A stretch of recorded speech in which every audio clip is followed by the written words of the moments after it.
y'all doing? What's going on, man? How y'all doing? How you feeling, ladies and gentlemen? What's up?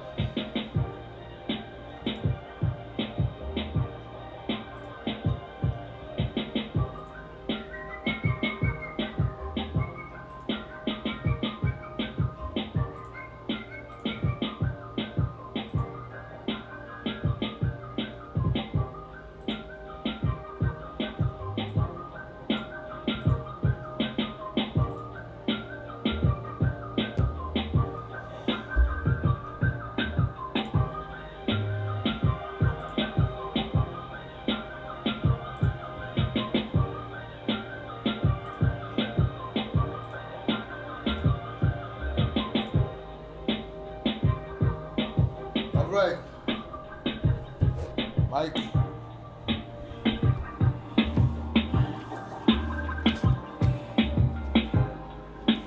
Boom, boom, boom, boom, boom. Y'all ready? I'm ready. Let's do it, man. Let's do this. Kill that noise.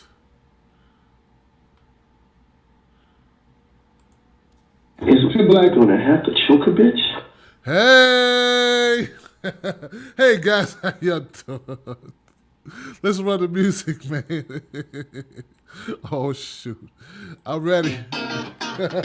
Tim Black. Tim Black. Tim Black. Yes, I am. True. Funny. Tim Black. I am TimBlack.com. Tim Black.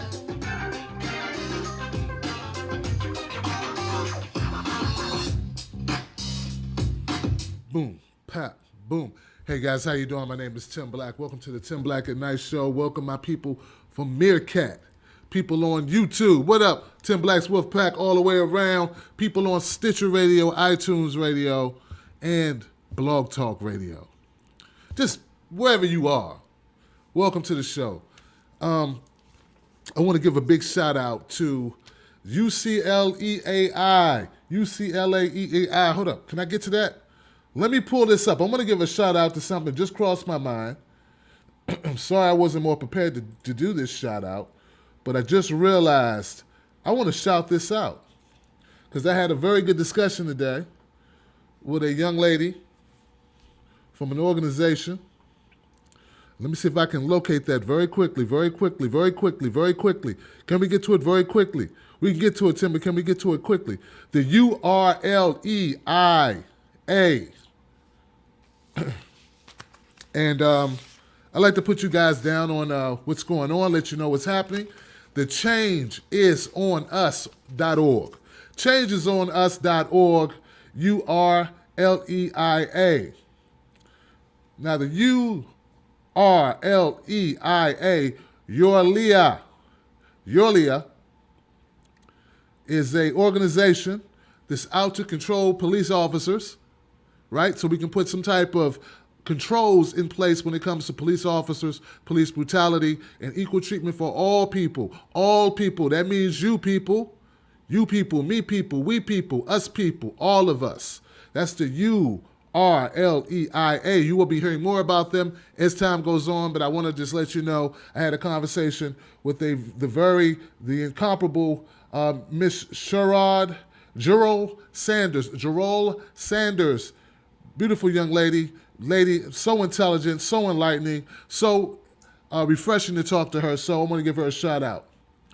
Tonight's show, ladies and gentlemen,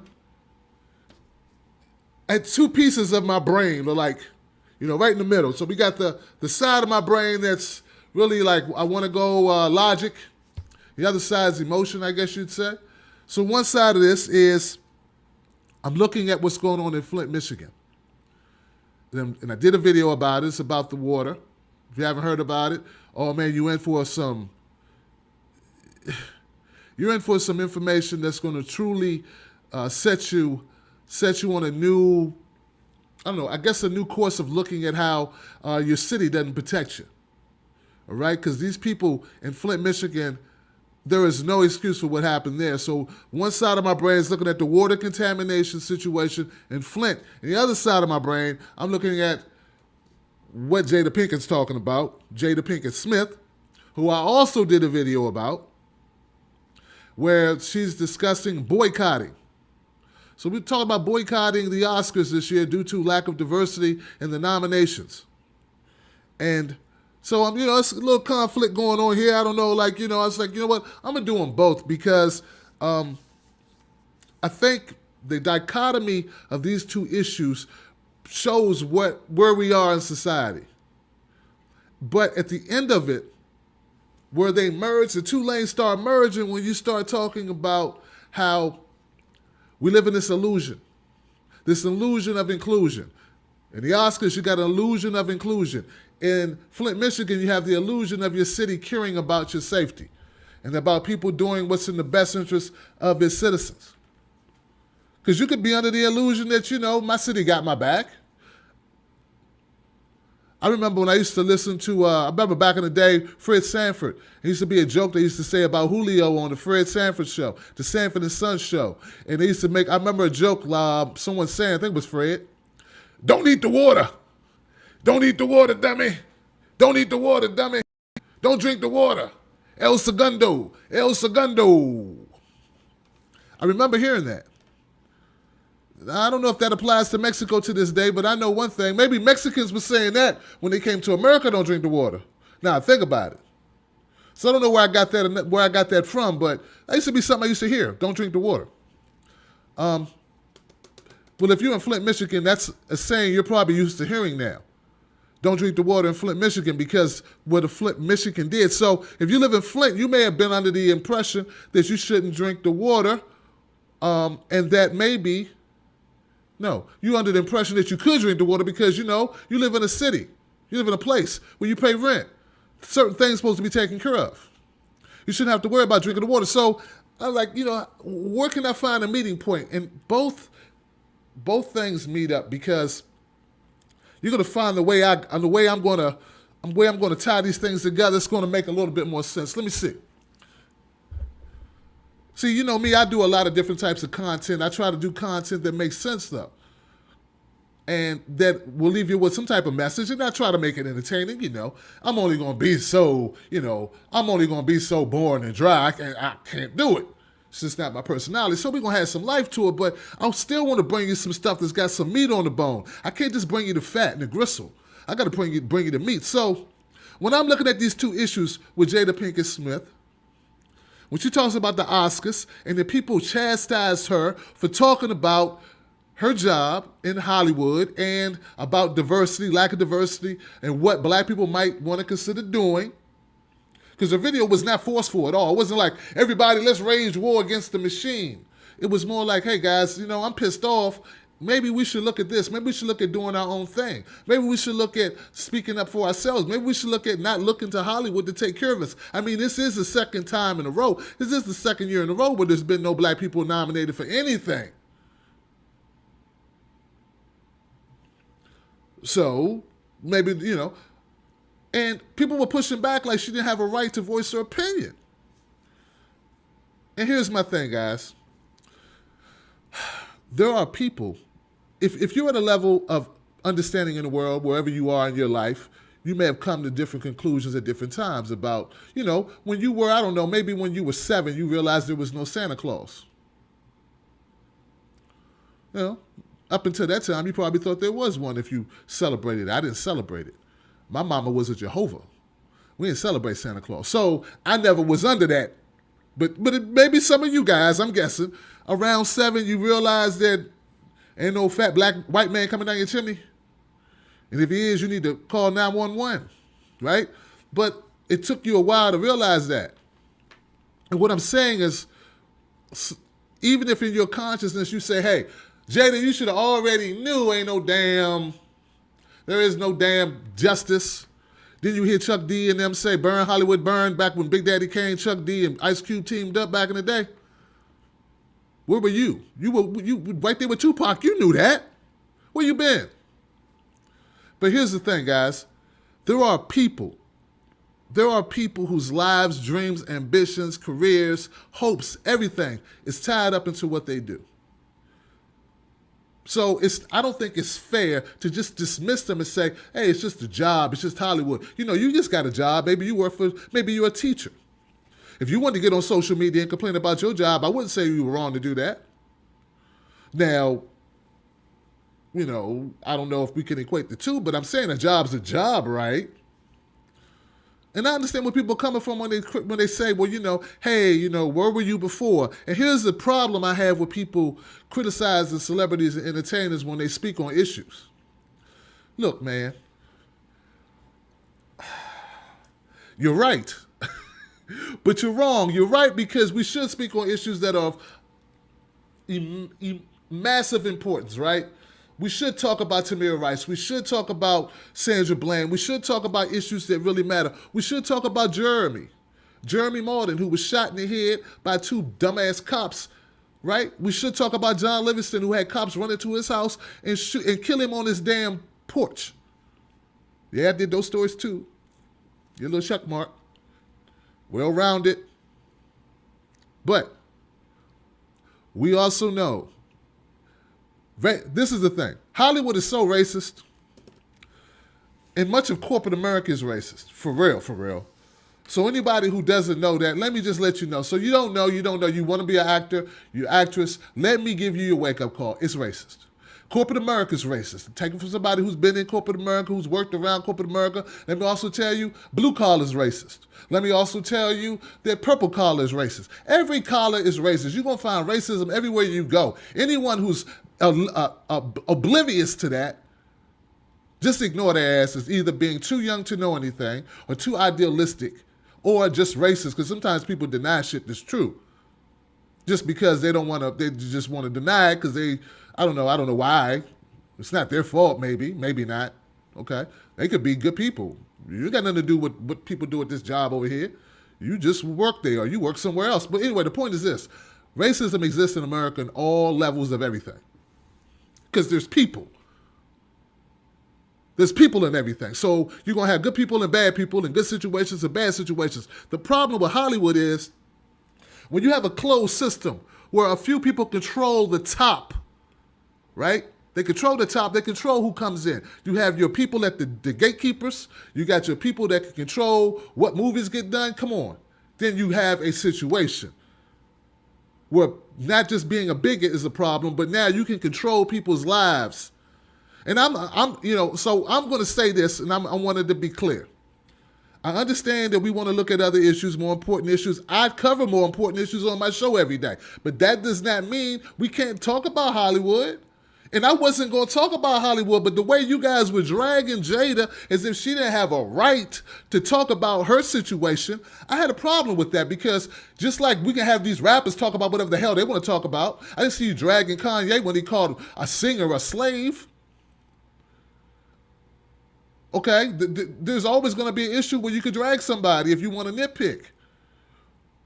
But I'm so happy that we are talking about doing for self, that damn it, I don't care when she said it. I don't care. Frankly, I don't care when she said it. Sorry, it's never a good time. It's never going to be a good time when you're going to compare it to the worst things in life and say, why are you talking about this? We can talk about this. Whenever she would have brought this up, it would have been the wrong time, guys. So I'm so glad to have people talking about independence. I'm just happy. I'm just happy for it, okay? I'm happy that anybody can talk about independence at any time for black people because you really need it. Because as much crap as I hear people doing, is most of it's complaining about things that are beyond your control. So that's why I'm talking about it tonight. And I know we could be talking about children. You know what? No matter what's on your mind tonight, there is an issue that trumps it by 100 that would make, if we compare it what you're talking about and what's going on over there, would make you look like the most selfish bastard on the planet. There are children starving. There are people being exterminated. There are people being ethnically cleansed as I do this show. As a person who consumes media, who reads, who wakes up, I have alarms on my phone whenever there's news. I could wake up at 2:30 and there'll be a child who got they found buried in the backyard somewhere. So whatever is on your mind, whatever you want to talk about, there's always something else that's vastly more important. Okay, so you have to pick and choose your battles. So all I'm saying is, in defense of Jada Pinkett's issue, not even looking at if it's true or not for her, right? Or what her motives are. Not looking at motives. I'm not looking at that. I don't care what her motives are. I don't care what someone talks about Tamir rights. I don't care what their motives are, I don't care why they're doing it. I'm just glad they're doing it because anything that raises consciousness is important to me. That's how I roll. And if you sit around worrying about people's motives all the time, you ain't gonna never get nothing done. Well, Hillary only said that because of this. I don't care why she said it. I'm glad she said it. You can't have everything, all right? So, I'm glad that Jada Pinkett's talking about what she's talking about because it raises consciousness. 2, it's a conversation that needs to be had. It should have been had 20 years ago. It should be had a year ago. It should have been had 6 months ago. Okay, it's been had now. Okay, take it. Don't criticize entertainers for speaking out and telling them what they can speak out on. It's a free country. Anybody can talk about anything, hence me sitting here talking. It would be hypocritical for me to chastise her for what she's talking about, and then I talk about whatever I want to talk about, right? Right? And you can't say that what she's talking about doesn't have merit and compare it to the worst things in the world, comparing it to Tamir Rice, comparing it to drive-by shootings, comparing it to Flint, Michigan, for instance, because you'll always be able to make that comparison. There will never be a good time. There's always some tragic, drama, horrific crap going on every minute of the day somewhere that should be talked about instead of whatever the hell I'm talking about or whatever you're talking about. People sitting on the bus on their way home on the train talking about, man, shoot, man, I don't even know, man. I told dude, don't even get in my face, man. There's people talking about dumb shit all the time. Then everything that's talked about in the Breakfast Club is totally irrelevant bullshit for the most part. Everything. All of it. All news about rap music is incredibly pointless if you really look at it. I mean, when people talk about Meek Mills and 50 Cent, that's totally stupid. And millions of people are talking about it right now, and I don't hear you complaining. At least she's talking about being independent. So that's why I feel the way I feel about that.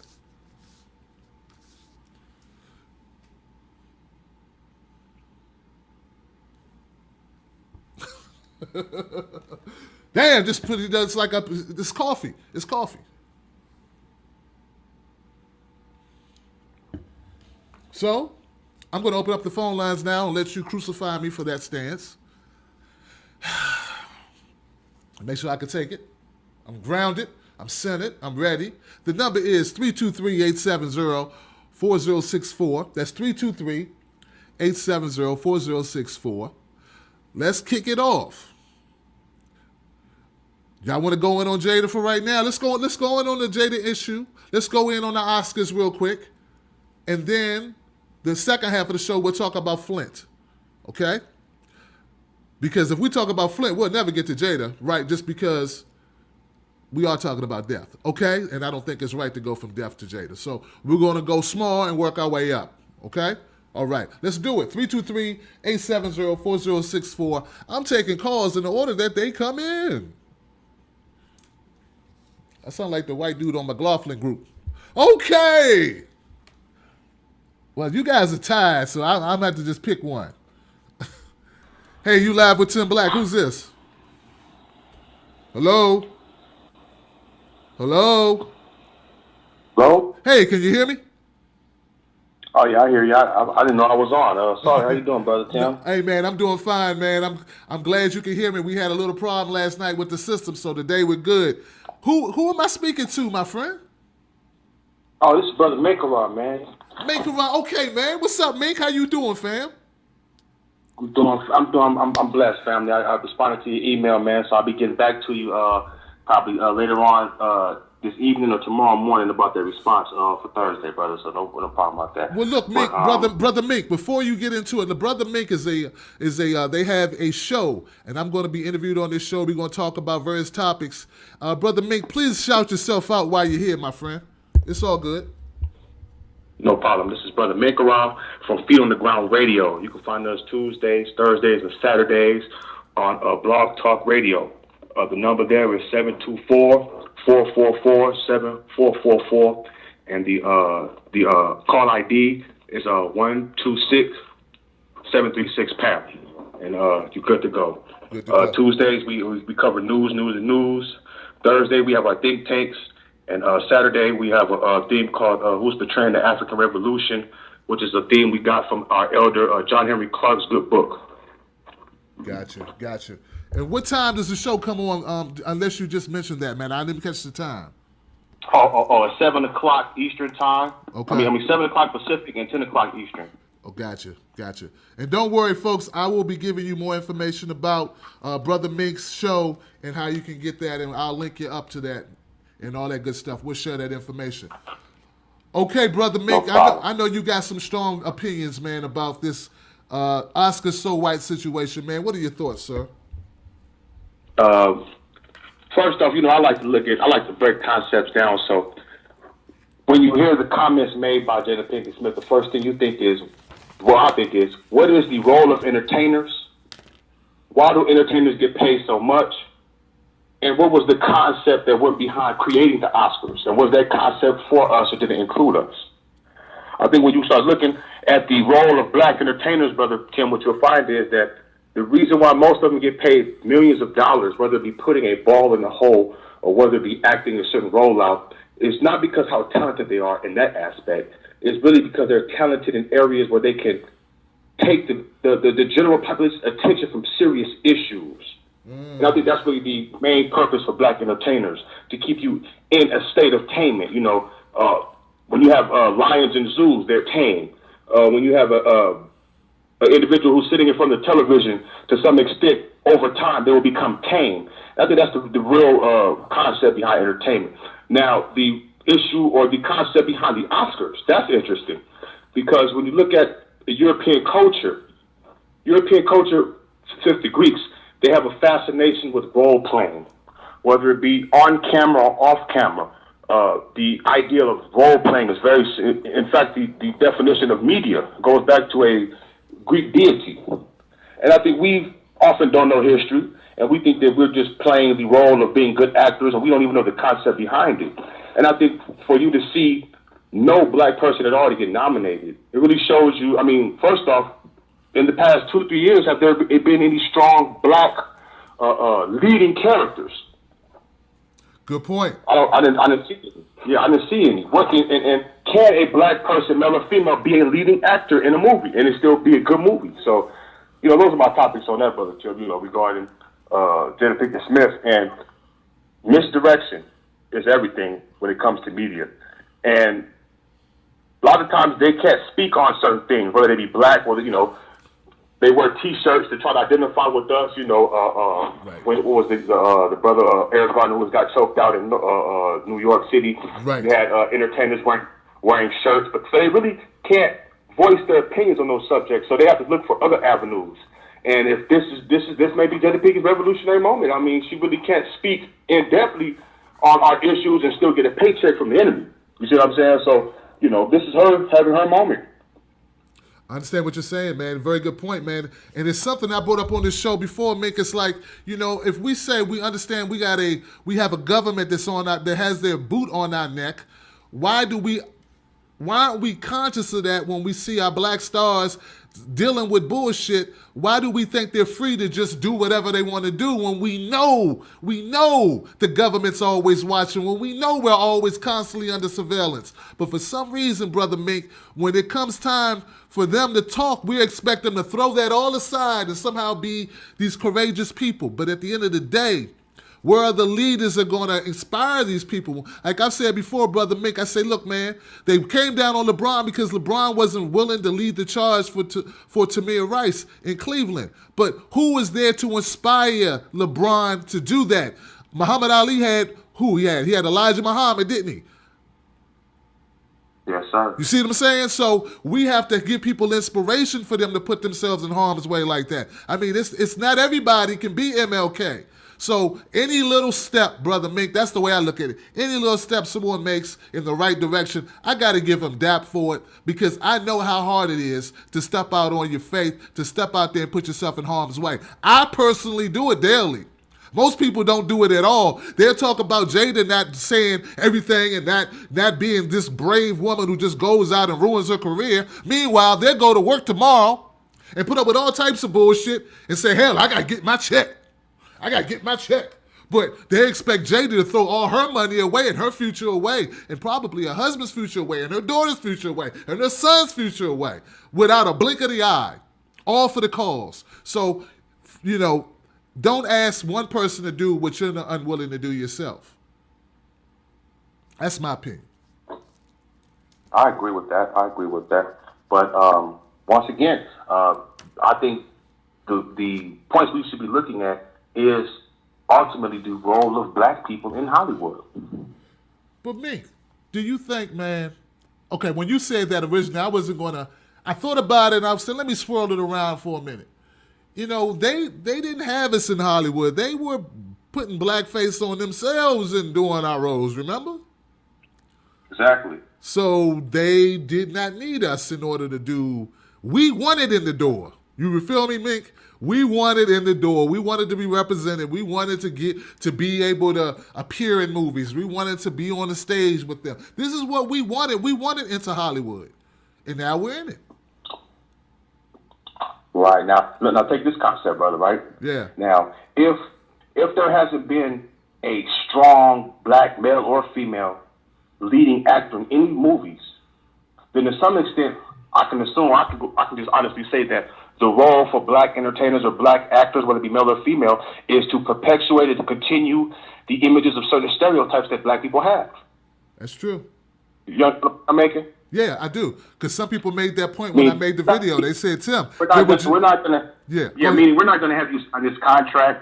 We're not going to use this $1 million contract and these endorsements because we feel you are talented and that you can lead the direction of this this movie and accomplish the goals we want to accomplish. No, we're giving you this actor, this position because we feel you can suit the role that we need in portraying black people in a certain image, whether it be the submissive Negro or whether it be the neo-colonialist African. You know what I mean? Right. I notice nowadays, in the past 5 or 6 years, they've been having us play real evil roles, meaning the narcissist nemesis, for example. You see what I'm saying? Right. Which was, which shows that to be a nemesis in a movie, you have to have some intelligence. That's true. So they're slowly, it's a good book. I think I said this before in your show. Dr. Earl Afari Hutchinson, the destruction of the black image. Go ahead and repeat that again. I'm sorry, man. I didn't mean to cut you off. What's the title again and the author's name? Dr. Earl Afari Hutchinson. I think he's a Los Angeles columnist. The title of the book is The Assassination of the Black Male Image. And he goes into all the way from the first major movie Europeans really pushed was The Birth of a Nation. Are you familiar with that movie? I am. And like you said, they were in blackface. These were Europeans in blackface. Right. And the ones that did get put in the movie, they played very submissive roles. Right. And to some extent, you can take the timeline from the Harlem Renaissance and compare it to now, and you'll see that we're in the second Reconstruction period. Interesting. Where people were bigging up Obama as being the first black president. No one ever brought the question up to analyze our past after slavery. We had more African people in Congress and in politics, right, serving public offices and so forth. And over time, that was diminished. That's and true. We're seeing that take place now. So I think the more Jada Pinkett Smith analyzes and pushes this boycott, it'll leave the question for us to ask, well, what is our role in Hollywood? Right.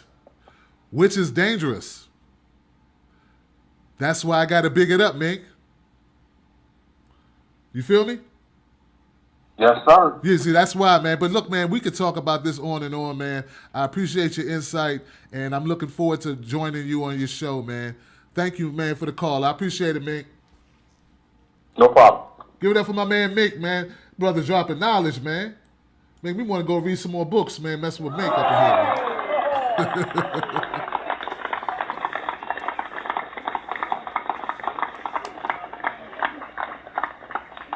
Mink said, man, look, man, we got to look at this entertainment is for what it is. It's a distraction, you know. Now, we're going to talk about it further, I'm sure, but I'm wondering, right? Does that apply to all? I think it's a distraction to everyone. Okay, I truly believe all entertainment is a form of distraction from core issues. Just take it from somebody in media who tries to do a show about real content, about things that matter on a daily basis. And I know what I have to contend with in order to get people. You guys just don't know. Before the show, I'm like, okay, how can I craft this so I can pull people in and so they feel like, it's entertaining, but it's knowledgeable, but it's entertaining. It's not, because I know what I'm contending with. I know what my competition is. It's distractions, right? So I deal with that. I'm faced with it every day, fam. Every day I'm thinking, how can I make this subject matter interesting? So that I can grab people, because I know I'm gonna grab some people who just love thinking and their minds are always working and they're not want to be sedated by BS. But I want to grab, they say you're not a good preacher if all you do is preach to the choir. You got to preach to the converted and the unconverted. So I try to make my topic so that I can get people who may not necessarily want this type of content and go, wow, this is okay, I'll check him out. That's the new way to go. That's where you convert people and pull them out of that distraction stuff. But anyway, man, I appreciate Meek, man. Anything that makes us think differently, you gotta embrace it, man. Going to the next call, man.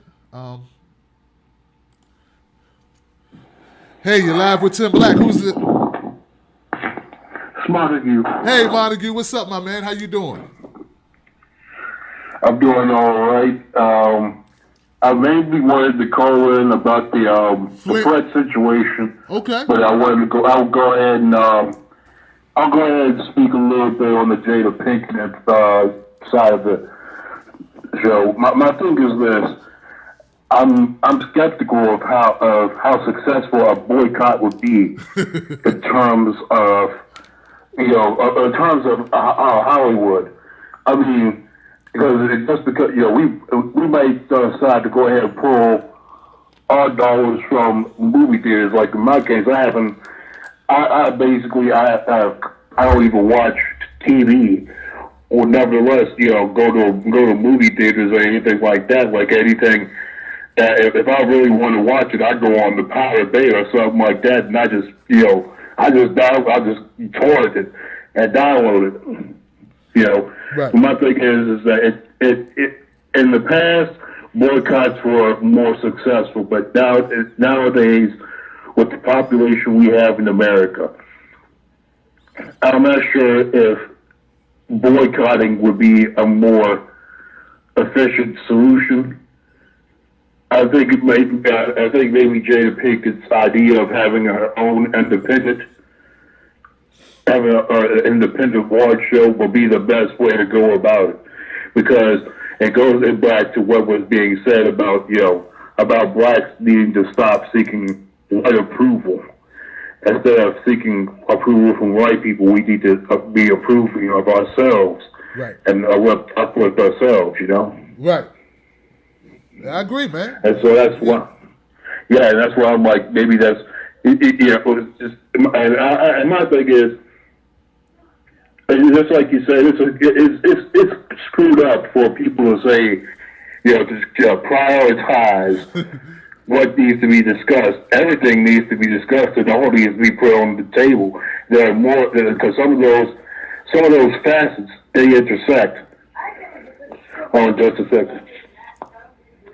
Yeah, there's multiple facets that intersect, and so you think that just by talking about those issues, we could probably see some common ground on a lot of the issues that we're dealing with. Right. Like both these issues involve what the perception of the black person's community standing, for lack of a better phrase. Right. Exactly. Like you look at the Flint situation. Do they really give a damn about us enough? Do we have enough standing in the community that a majority black city that has their water contaminated will at least be cared about enough to have an investigation, be performed, to have the governor, looked into, because it turns out when it comes to the flood situation, there was a possibility of some land being used for a fracking company, that produces natural gas. They was trying to they're trying to obtain some land in the Flint area for fracking purposes. And so I think that needs to be looked into, because it could very well be that, Governor Snyder, actually did have his hands in the cookie jar the entire time. I mean, just by him having signing the emergency financial manager law into place, that's something that needs to be looked into, because that's Republican dictatorship 101 right there. Right. And that needs to be looked into. Well, I don't want to go too far down. I don't want to go too far down the road on the Flint, man, because some people may not know about it, and I haven't really unpacked the whole issue with Flint yet. But I agree, man. We need to take a look at that. We definitely do. And I know what you're talking about when you say about what's that, executive management position or whatever the hell they pass around over there. That's crazy, man. The emergency financial manager. Yeah, it's crazy. It was a law that was passed.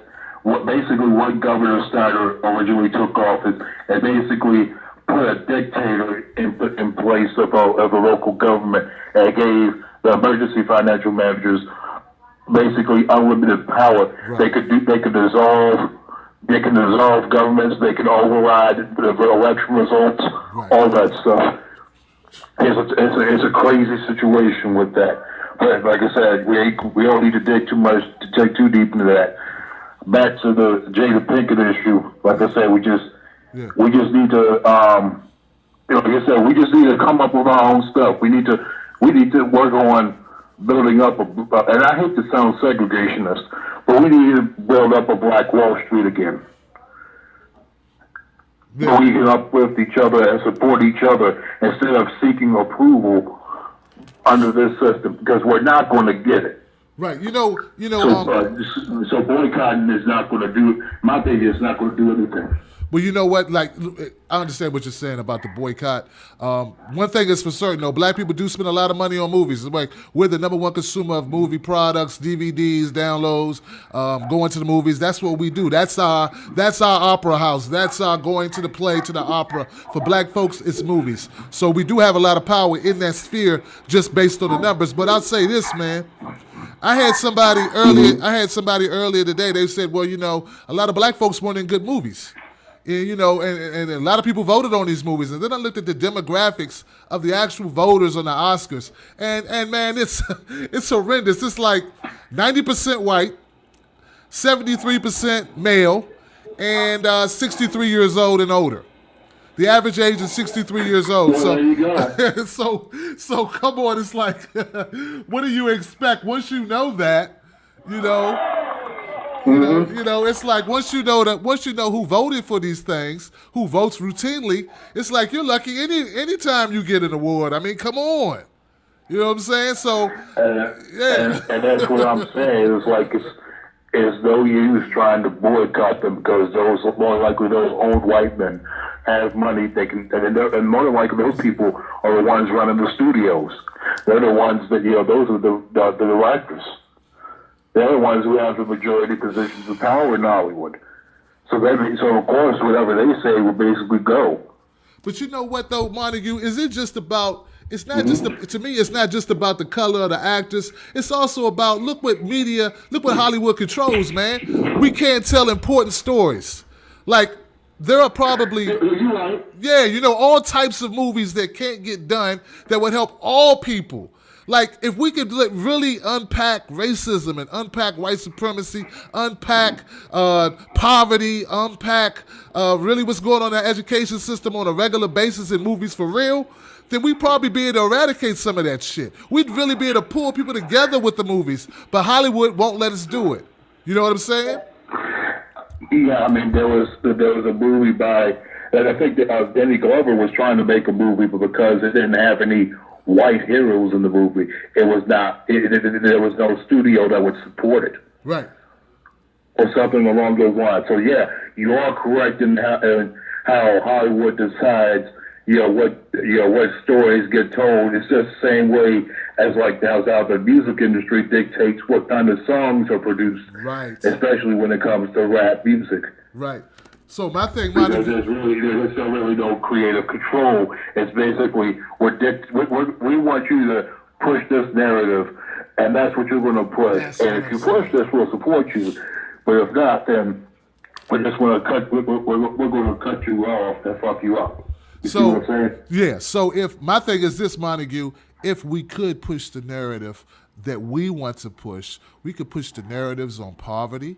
We could really open some eyes. You understand what I'm saying? And that would broaden the coalition, and we would start seeing that it ain't all about color. It's about what the government is doing to all of us. And you know Hollywood don't want that to happen, because those people that with that money, they don't want us messing up their golden goose. Come on now. Well, no, of course. No, there's no disagreement there. And like I said, it's more, and the government more than likely has a hand in the cookie jar too. There it is. They have a heavily vested interest in making sure that people stay divided. The last thing they want is their power being questioned. Hell, man, we could make. What if we could make movies about unifying people? When was the last time you saw a movie that was straight up about unifying people, fighting against a common cause, something that we could all rally behind, that was like based in reality, but fantasy, but was positive? And you don't get that in Hollywood. So yeah, that's funny. The movies I've seen, most of them are made for like sports films or whatnot. Okay. Like I forget what that movie is that had Denzel Washington in it, and it was about how he took a football team in Alexandria, Virginia, and that was in a desegregated for the first time high school, and they went on to win a state championship. Those kind of movies that do inspire positivity and unity amongst one another, but those, like you said, those stories rarely get told. Right. Few and very far in between. Know what I'm saying? Yeah. Yeah, man. Just like when you really listen to like for example, you talk like I said earlier about the music. When was the last song that you heard that actually started to question certain political paradigms or whatnot? The last song I remember hearing about, if any, was the song "Why" by Jada Pinkett. Wow. And then there was a remix of that song. Right. And since then, it's basically been, that steep decline in music, where it's basically all about spending money and having a whole bunch of expensive shit. Right. And that's the kind of narratives they want to push this. That's why all these reality TV shows you see about people living in Atlanta, living it up, having expensive shit, and all that stuff, because that's the narrative they want to push. They just want you to, basically spend yourself to oblivion, right, at whatever expense necessary. Basically, they're not. The reality TV shows don't really focus on, actual, on actual problems. Right. It's all about trying to glorify shit and make people aspire to be just like them. There you go. To their detriment.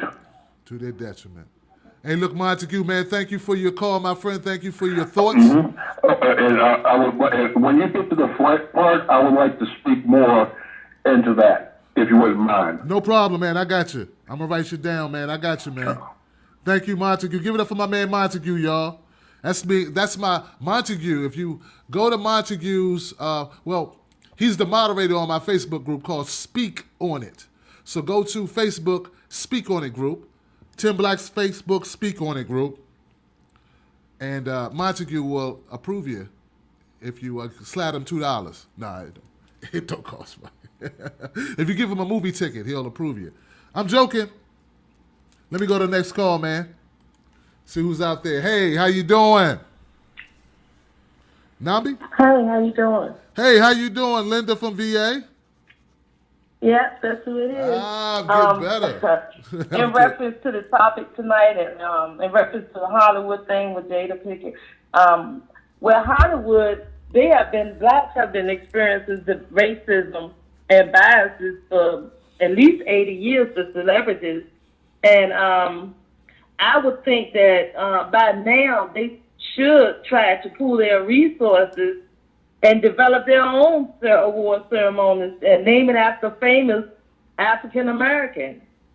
And with the money and resources that they have, they could come up with their own and don't have to complain about that being recognized for some of the good talent that they have and their efforts that they put in, to do those, make those movies. Right. Now, another thing I wanted to talk about with those is those images that Hollywood depict and promote negative black stereotypes. Is one example. I hate to even talk about it, but the movie Empire, they have managed to put, to me now, every negative image of a black person that you can imagine, with the gay son, the thug rapper son, the hood gangster, drug dealing ex-father, the jailbird mother, the promiscuous ex-loud girlfriend made a baby and then take care of her baby, and the crooked attorney's son, and the drug addict ex-cousin, and the cougar older woman dating a child young enough to be her, her child. Date the young man young enough to be her child, and turned lesbian to the white producer, promoter, whatever the woman is. So I don't even look at it. I don't know, but it's just, to me, all those are negative images depicted, and those are the images that they tend to give to blacks in Hollywood anyway. Now, Linda, I love you, right? Linda, I love you now, but that cast a little bit too well to be somebody to tell me you don't watch that shit. I don't watch it. I mean, and when it first came, I watched it a few times, but I'm saying, these are the images that they depict, and them, I'm picking on you. But damn it, I didn't know all that. I didn't know all that, These Linda. are those that they do get their own awards, and just like with the record industry, if they have their own businesses, they still support the same agenda that the Europeans enforcing and doing. So you get their own mindset, develop your own programs and rules. You don't have to, assimilate. Right. But see, the thing is, man, they'd have to be united in order to do that, and that's the problem, man. The unity has to be there. Yeah, right. They have to be a one mindset and one. And I had another thing to say. I just happened to have my television on, and I heard the comment that Wendy Williams made in reference to Jada Pinkett. She said she was just jealous because Will Smith wasn't nominated for his movie Concussion, and she said that's why Jada wants right. complain and Pickett, and she said she was jealous because Will Smith wasn't nominated. Right. That's what she says. Wendy always got something to say, but you know what? I don't much care what her reasoning is. If she's right, she's right. I don't care why she did it. Like, somebody made, if you're going to tell me something positive or something real, something true, I don't really care what your motivation is as long as it's the truth.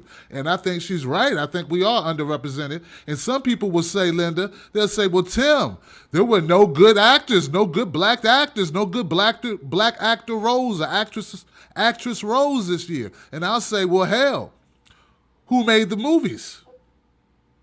That's right. See what I'm saying? And the board members, 94% of them, the judges that choose the winners, they were at least 60 years old and older, and 94% were white males. Something like that. It's crazy So, numbers, right? Of course, they weren't going to nominate anybody that looked like you or me. I think when they do nominate, it's always politics at play. There's always something behind it. But people need to realize it's not just getting us pat on the back. This greatly helps your career to get nominated for something. It greatly helps you. Everybody don't fizzle out like Monique did. Sometimes, most people, when they get a nomination, later on, like a year later, they're doing very well, so it helps. It's not just for the accolades. It's for what it does for your career, too. Well, I agree with Monique. when she said that she won something. I can't even remember which one that she won. So Precious. she said she went to make another movie, and she asked for more money because once you become an Oscar winner, Grammy, or whichever one that she's supposed to have won, you supposed to, that takes your pay rate up higher. Right. And she said they still had her at the bottom of the totem pole. She still was making less than what I would make on the job. You know, that I understand her. And everybody said, oh, she's complaining. She should be happy that she even won it. And blah. No, she said all the rest of the white celebrities, when they get a Grammy, Oscar, or whatever it is that they won, they get in the millions for their movies, and they still want to give her $20,000 or something like that. You know what I'm saying? But she complained about it. She have a right to voice her opinion. She does. But they say And be upset. that what happened to her is not often, doesn't happen often, you know. So what I'm saying is, most of the time when you get that nomination, or in her case, she got the Oscar. Usually she's right. Usually you get more money. I mean, I think Jamie Foxx did.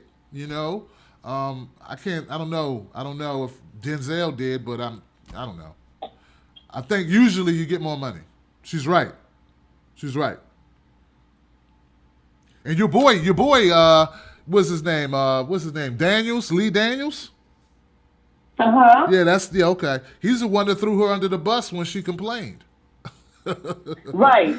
Right. Yeah, I covered that story extensively. I did a whole show on that whole thing. So, yeah, I agree with you, Linda. I do. I'm just picking with you.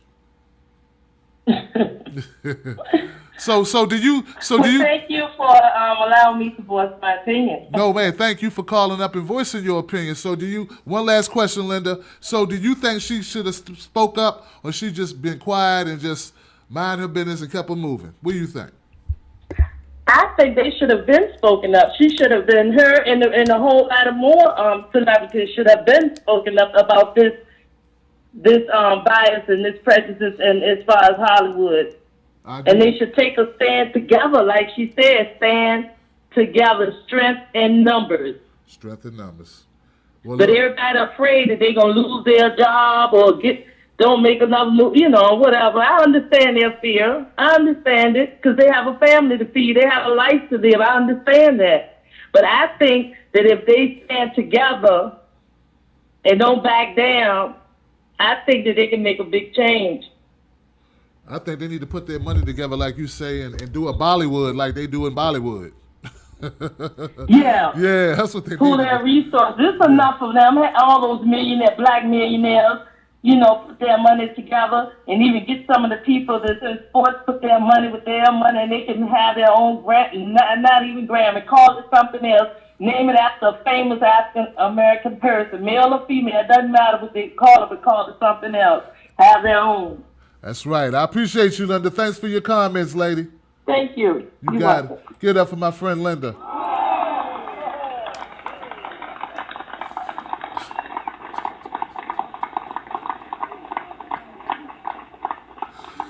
Oh, Lord. Instead of the Grammys, they could call it the Mammies.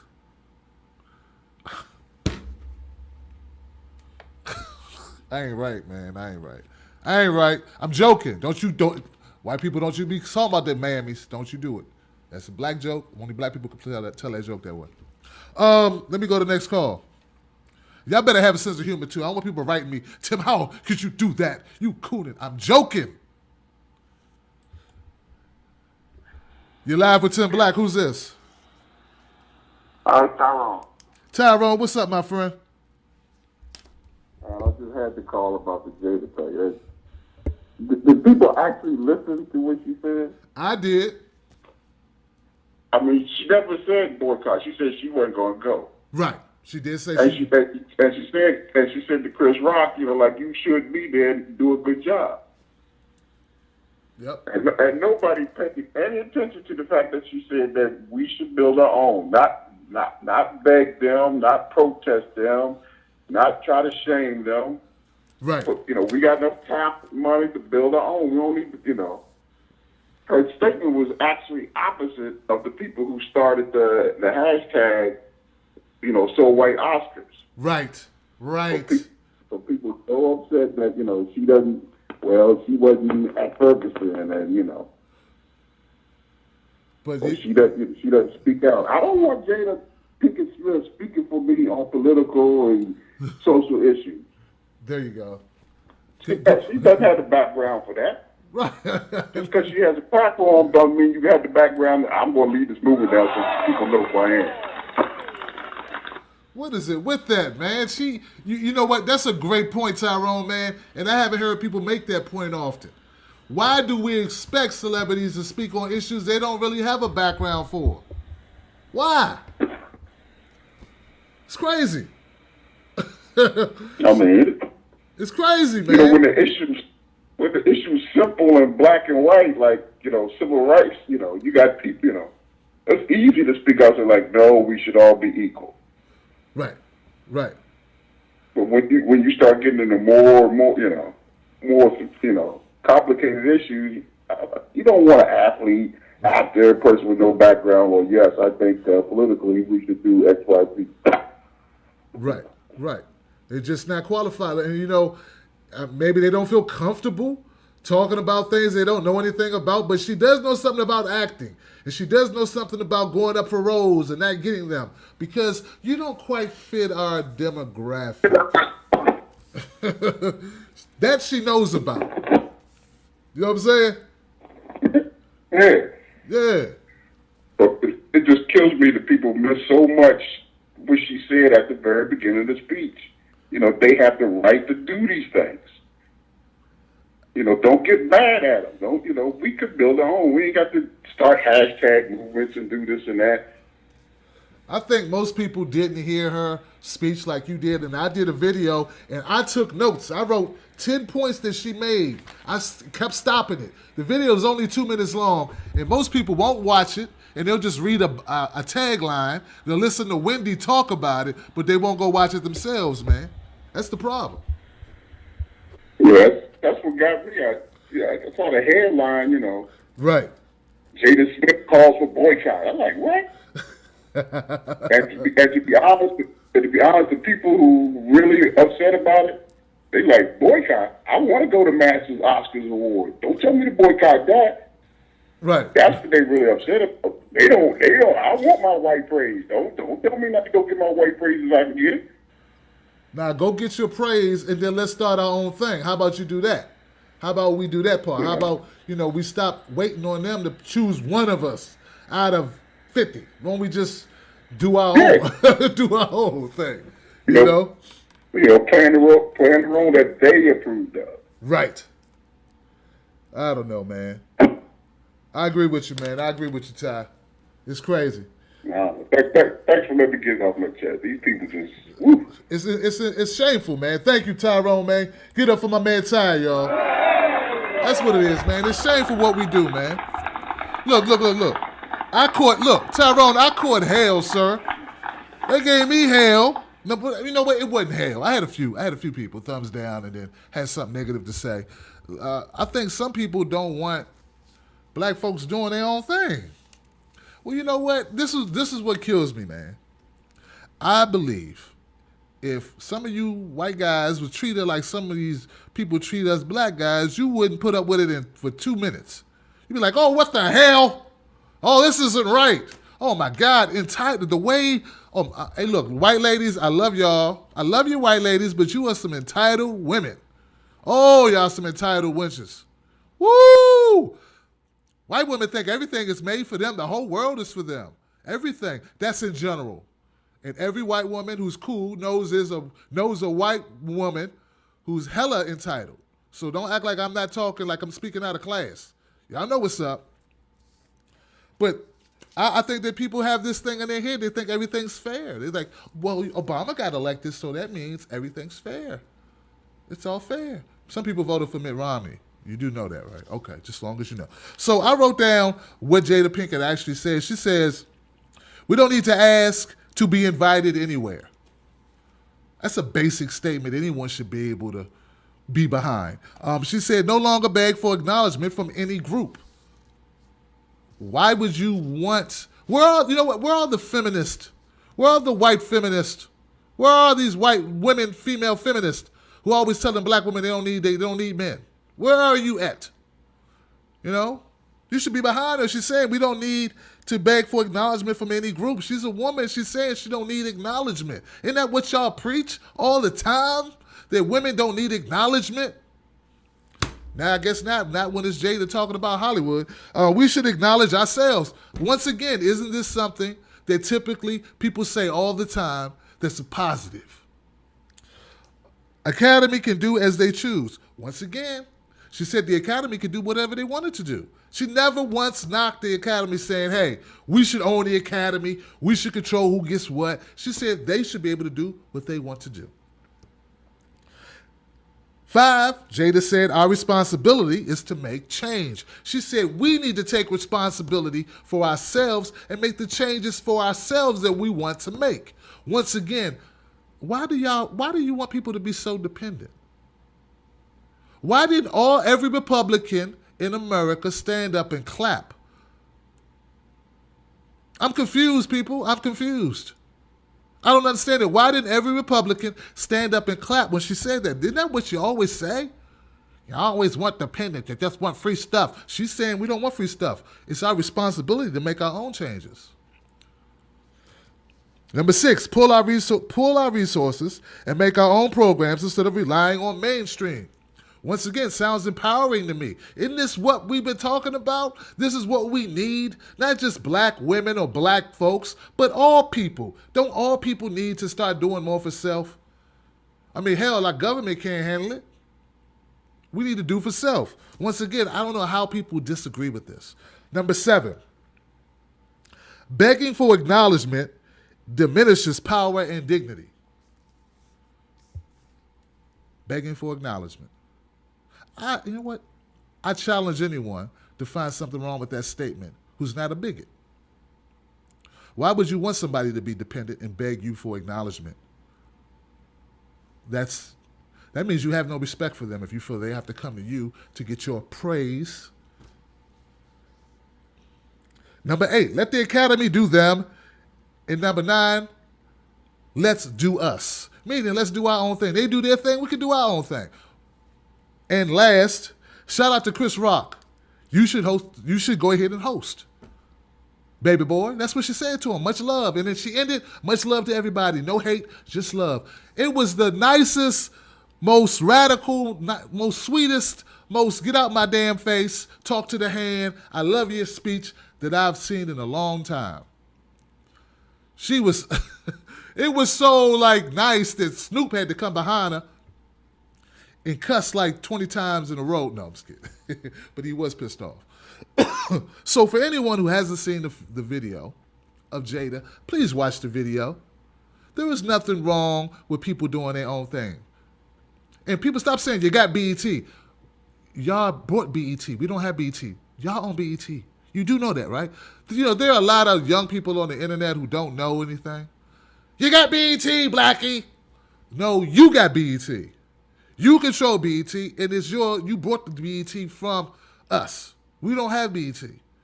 Oh, well, nah, because you don't have a comeback after that. All right. Okay, let me go to the next call. Hopefully someone will be there, I hope. Somebody's here. Hey, you're live with Tim Black. Who's here? Hello? Hey, how you doing, man? What's going on? Burn, Hollywood, burn. That's what's going on. Right. I try to tell them. Some people don't remember that song. They weren't born yet, man. But I remember it well. It was one of my favorite songs. I'm old school. Yeah, me too, man. Here you go. All around. There it is. They need to get hip to that Public Enemy. That's what's up. That's what's up. But I just want to say, man, first I want to hip your viewers. If they want to take a boycott serious, there's this channel on YouTube. It's called Maverick Movies. Black-owned, nothing but black movies, and they real good. Forget going to Hollywood. Come mess with your peoples. It's called Maverick Movies. It's real good. Okay. I watched the movie last night. I was like, wow, this is real good. It's real good. So that would help, if we could, start supporting each other, on what we watch. So Okay. That's really what I wanted to say. Oh, okay. So Hello? you wanted to call up Yeah. and you wanted to call up and plug something. Come on, man. Give me a little bit more than that, man. Don't just call up and plug something. Tell me why you support Jada's statement. At least give me that. Well, first off, I support it because I'm seeing how we don't own nothing. Like you said earlier, BET, we ain't got that. Right. Now, why is it we can't start our own satellites and movie studios and, have that, opportunity to do that instead of having them sabotage it every time we build something?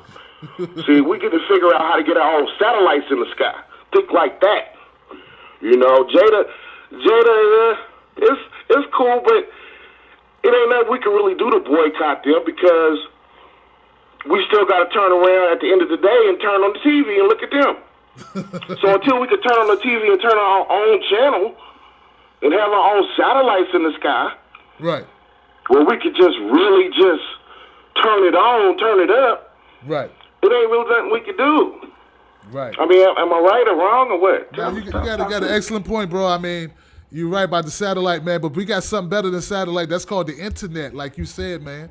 And I think we need to use that more. Okay. You know what I'm saying? We need to grow that. So you saying the future is in the internet then? Yes, sir. Yes, sir. And not in television. Not in television. Yeah, that's what I believe, man. And not in the big movie houses. It's in what we can do with a DSLR camera and what you and your people can put together, man. You know what I'm saying? Like you said, Maverick. Be Mavericks. Oh yeah, check out that Maverick, man. It's real. I didn't mean to, but still, it's like, we need to support. I support you. I support everybody, trying to do something, for the black folks. So, yeah, I'm seeing it. I thought I'd share it with your viewers. But on Jada, some of it. One thing that got me curious is where's Will Smith in all this? He sure is quiet. Where Will Smith at? That's true. That's true. They're hiding behind Jada. That's true. Sick him, Jada. Sick him. Get him, Jada. Well, Jada always. Go get him, Jada. Jada was the more hard-edged one anyway, so you know what I'm saying. Well, Will and they quiet. I mean, it's about Will, right? Am I wrong? It's about Will. That's what he quiet as hell. I'm just step back. I'm gonna fall back and I'm gonna let her do her thing. Will, like, I gotta get this money, baby. Don't mess up this money now. Don't mess up this money. Well, they know they married, so it's gonna mess up his money anyway. That's true. But I agree that somebody was saying earlier that you gotta have good movies. Was Concussion good? Did you see it? I saw it. It was good. It was good. But Idris' movie. You don't sound too confident. Nah. You don't sound too confident. Well, he had a, you know what it was? It was all right. No, it was good. No, the movie was good. No, don't get me wrong. The movie was good. It's good subject matter. It was shot well. It was done well. It's just he had an accent he had to pull off. And I don't know, man. He didn't play a great Nelson. The African accent, like a Nigerian accent, he had to carry it through the whole film. That's hard to do. But everything else was great, But Idris Elba, I don't know if you saw his movie. Did you see Beast of a Nation? Oh yeah, I saw that. That was good. Bruh. I was kind of embarrassed because I was seeing the plot kind of embarrassed me as a black person. But it was good though. Right. It was like to see brothers killing each other, and I'm like, they would highlight that part. I'm pretty sure everybody in Africa ain't just killing each other up. Right. But it is what it is. That was Netflix? That was Netflix movie, right? Yeah. It's Yeah, like that, so. Yeah, no doubt. Well, see, that's it. That's what I was saying earlier. We can't control nothing until we own something.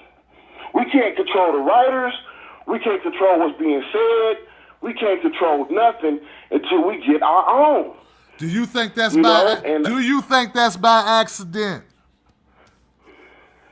No, we know it's not by accident. There you go. And we also know that they're going to sabotage shit anytime we try. So we got to, it sounds like we might need to build another NAACP. Get them in action first, so when we try to do something, they can't come sabotage it. We need some kind of organization where, we know they're coming. We know the white supremacists is coming. But we'll have something in place for when they come. When they come. We can't call the NAACP no more. So who we calling as black folks to be able to stop this madness? It's obvious we can't do it by ourselves. That's true. We need an organization. We need somebody we can call on the phone. Look here, so-and-so here doing this, so-and-so here. Let's go handle that. And until we get that, we always going to get that sabotage factor. You know, where they come in. You know, I was watching Voice Watchers the other day about the black dude in Chicago that owned the restaurant. Beautiful restaurant. They throwing feces in his brother's walkway. Right. Because they hating that his restaurant is doing so good. Right.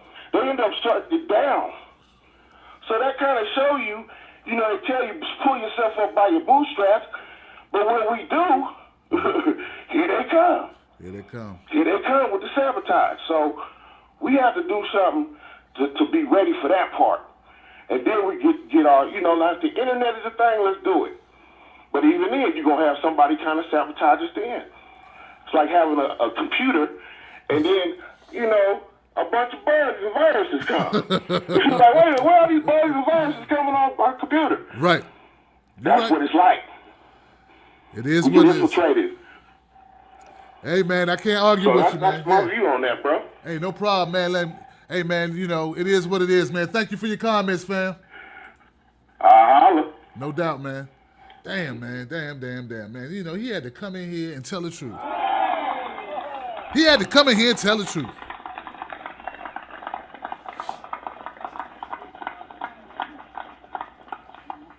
What's his name? Oh, man. Why you had to come in here and tell the truth like that? You know people ain't ready for no damn truth. People want to believe we all kumbaya. Look, Hollywood don't want to let go of the control that it has. Why would you want to split money with somebody else? Why would you want to give up control? Anyone who has control wants, well, not anyone, but most people, most organizations with control just want more of it. There's no way Hollywood wants to relinquish control to any other group, anyone. I don't care, this not a group, any company, any entity, anyone.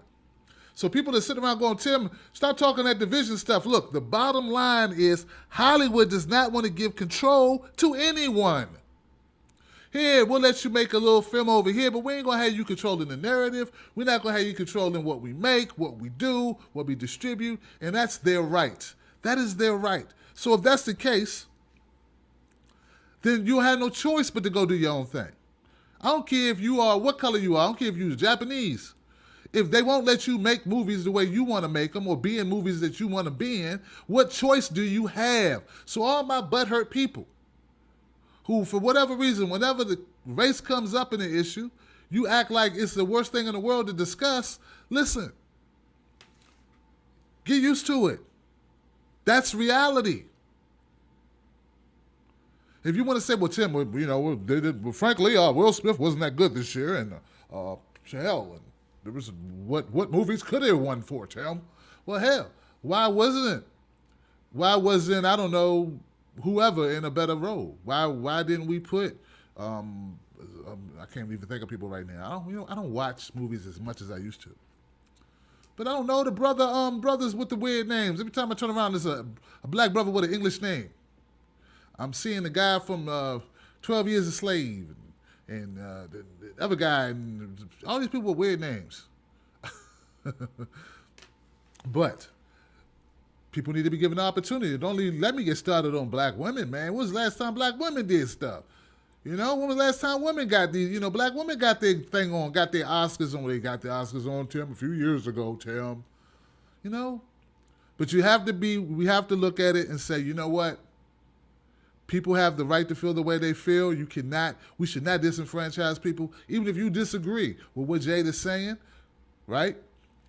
If she's able to rally people and they're able to support it, you should be behind it because ain't nothing like enterprising. There's nothing wrong with there being multiple. It's just more options for you, right? If you're a movie person, why would you not want there to be competition? That is how you force the market to give you better content, by having competition. So I'm behind it.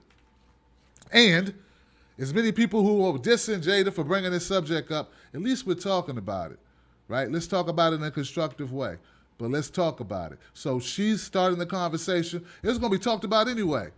When they release those 20 when they released the nominations and it was all white again this year, it's going to be talked about anyway. So anybody saying she shouldn't talk about it, we got other stuff to talk about. Recognize reality. They were going to talk about it anyway. So, let's move on to Flint, Michigan, if y'all don't mind. Huh? Can we do that? Can we move on to a subject that's important? More important. This is important, but this is more important. More important is what happened in Flint. So, first, let me break down quickly what's going on with the water. Now, there's going to be different reasons for why we got to this point, but this is what you need to know. The water is contaminated because the water is coming from a source that has salt water. Fresh water, you wouldn't have this problem. The problem is this. Back in 2014, was it 2013? 2014. Okay, I think it was 2014. They switched from water sources, from fresh water sources from Detroit, which comes from the Great Lakes, fresh water, okay?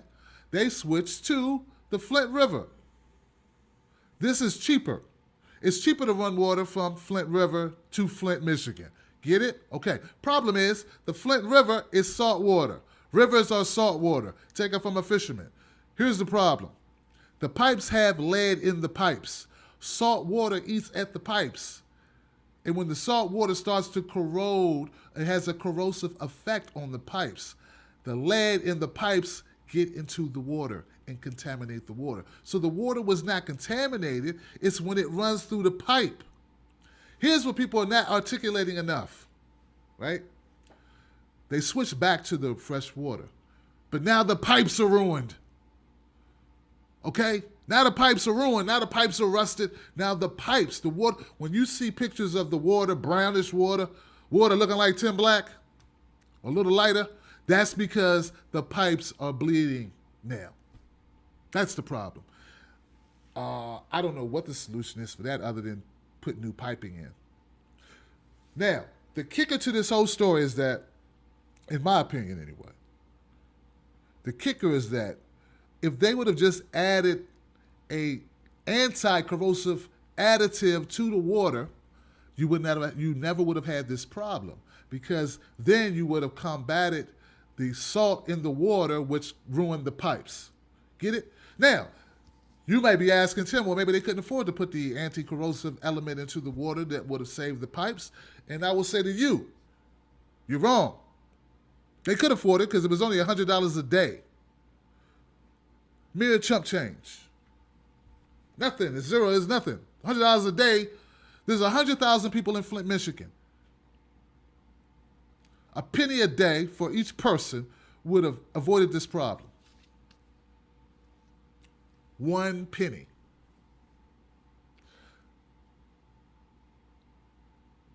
Governor Rick Sanders, his name Sanders? No. Snyder. Governor Rick Snyder didn't care enough about his people. He didn't care enough. He cares so little about his people, he wouldn't spend a penny on you pickaninnies. You understand what I'm saying? That's how he feels. That's how he feels. And white folks, I'm talking to you too. He don't care about you either. Now, Flint is predominantly poor black people, but it's predominantly poor people, period. Okay? It's poor people. Pick a pepper, poor people in Flint, Michigan. So they did not care. Now, this is the reality. The reality is that a lot of people were hurt by this. In fact, the ramifications of this are so far-reaching, we will not know. You will not know immediately how much damage has been done by the lead in the water because it takes time sometimes. Now, some people have died and they attributed their deaths. 10 people have died and their deaths have been attributed in part to the water. 10. There could be a lot more deaths coming. Some of the side effects from lead consumption, which detrimentally, most adversely affects children, are loss of vision, loss of hair, loss of memory, loss of life, loss, depression, anxiety, hyperactivity, skin lesions.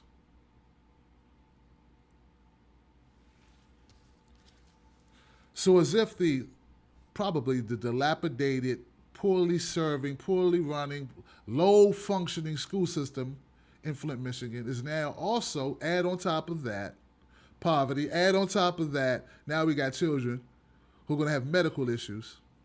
We're looking at an increased number of people going to jail. Because you know that's what happens. Anytime kids can't learn and they don't do well in school, that's the prison to pipeline. That's the school to prison pipeline right there for you. So that's what we're looking at here in Flint. That's what's going on in Flint. We don't even know the true ramifications of it because it's not over yet. We won't know for years probably, because any amount of lead in your body, if you're a child, is very dangerous. There should be no lead in your body. Lead is not a mineral. It's not iron. People start thinking, oh, lead like iron. No. In fact, lead is so dangerous that a lot of the violence in many cities have been contributed or attributed to lead being in the paint. This is back in the 90s. That's when they started clearing out all these housing developments and had to peel the walls and put up new walls and do this stuff because they detected that lead caused people to do all types of stuff. Lead messes with your neurological system. All right, that's enough. This is serious stuff, folks. That's why I waited till later. Because I won't be making jokes about this. Won't be kidding about this. There's nothing funny.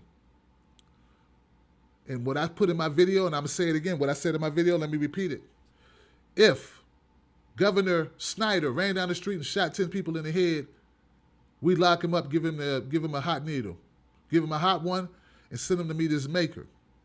But when he poisons 10 people, he's walking around free, giving interviews, talking about my bad, y'all, my bad. I messed up, dog. You know, things happen. Bureaucracy. Where's the justice? We got a kid right now sitting in jail for selling a bag of weed. Probably got a life sentence. We got a governor walking around free, eating a steak dinner right now, killed 10 people behind his decision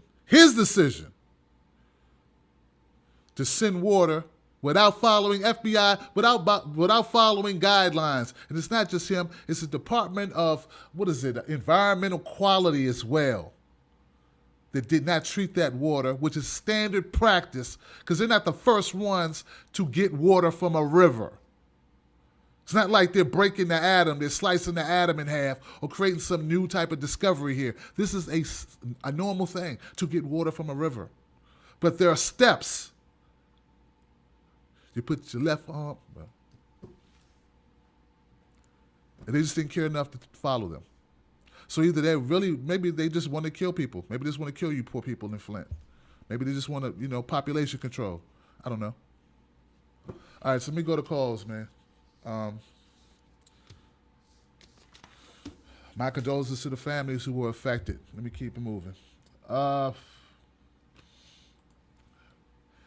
Hey, you're live with Tim Black. Who's this? This is Jaheed calling out of Cincinnati. Hey, how you doing, Mr. I couldn't hear your first name, but that's okay. From Cincinnati. Right. Talk to me about Flint, Michigan, sir. What's your comment? Well, I was really calling to throw one more different spin on that Oscar thing. That's something that I've seen a documentary that might contribute to our view of success and displaying that we're capable of doing it too. I saw an English group going to Africa, and it was teaching the so-called primitive tribe how to play baseball. And they learned it well. They learned it fast. And the group left. But they came back to examine the results. And the European guys was like, wait a minute, you changed the internal structure of the game. And the response by the chiefs, and one of their participators was, well, our ancestors warned us of your style of play. They had organized a different structure. The visiting team from a different tribe, just for coming and traveling the home team would provide them with gifts, demonstrating gratitude. Now, the agreement was you got additional calves, you got additional items and what have you. How do you feel about it? It felt great. And they played baseball. But the agreement was that the home team always wins. And the English people was like, wait, that's not how it goes. They said, look, we still have our super athletes that perform well, scoop up the ground ball, throw them out at first, but we're concerned with the collective. Your style and internal structure create division, envy, and jealousy.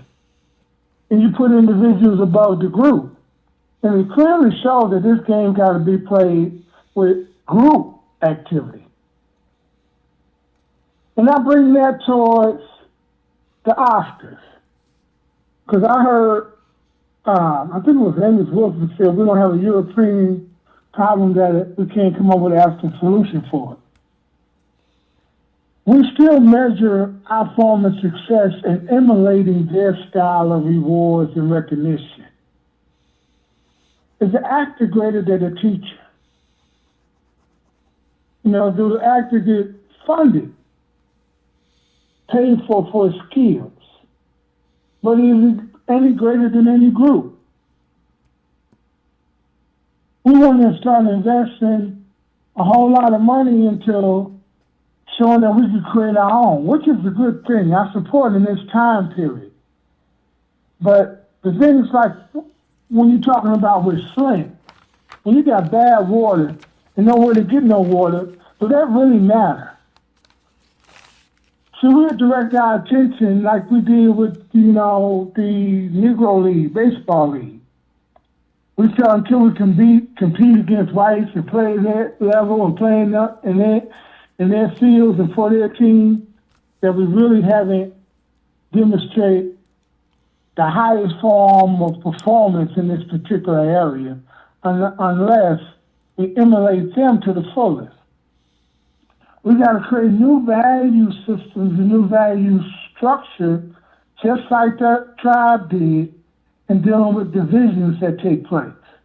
Do we really want to copy all their standards of recognition? And all their standards any greater than the ones who contributed to them before they got to that level.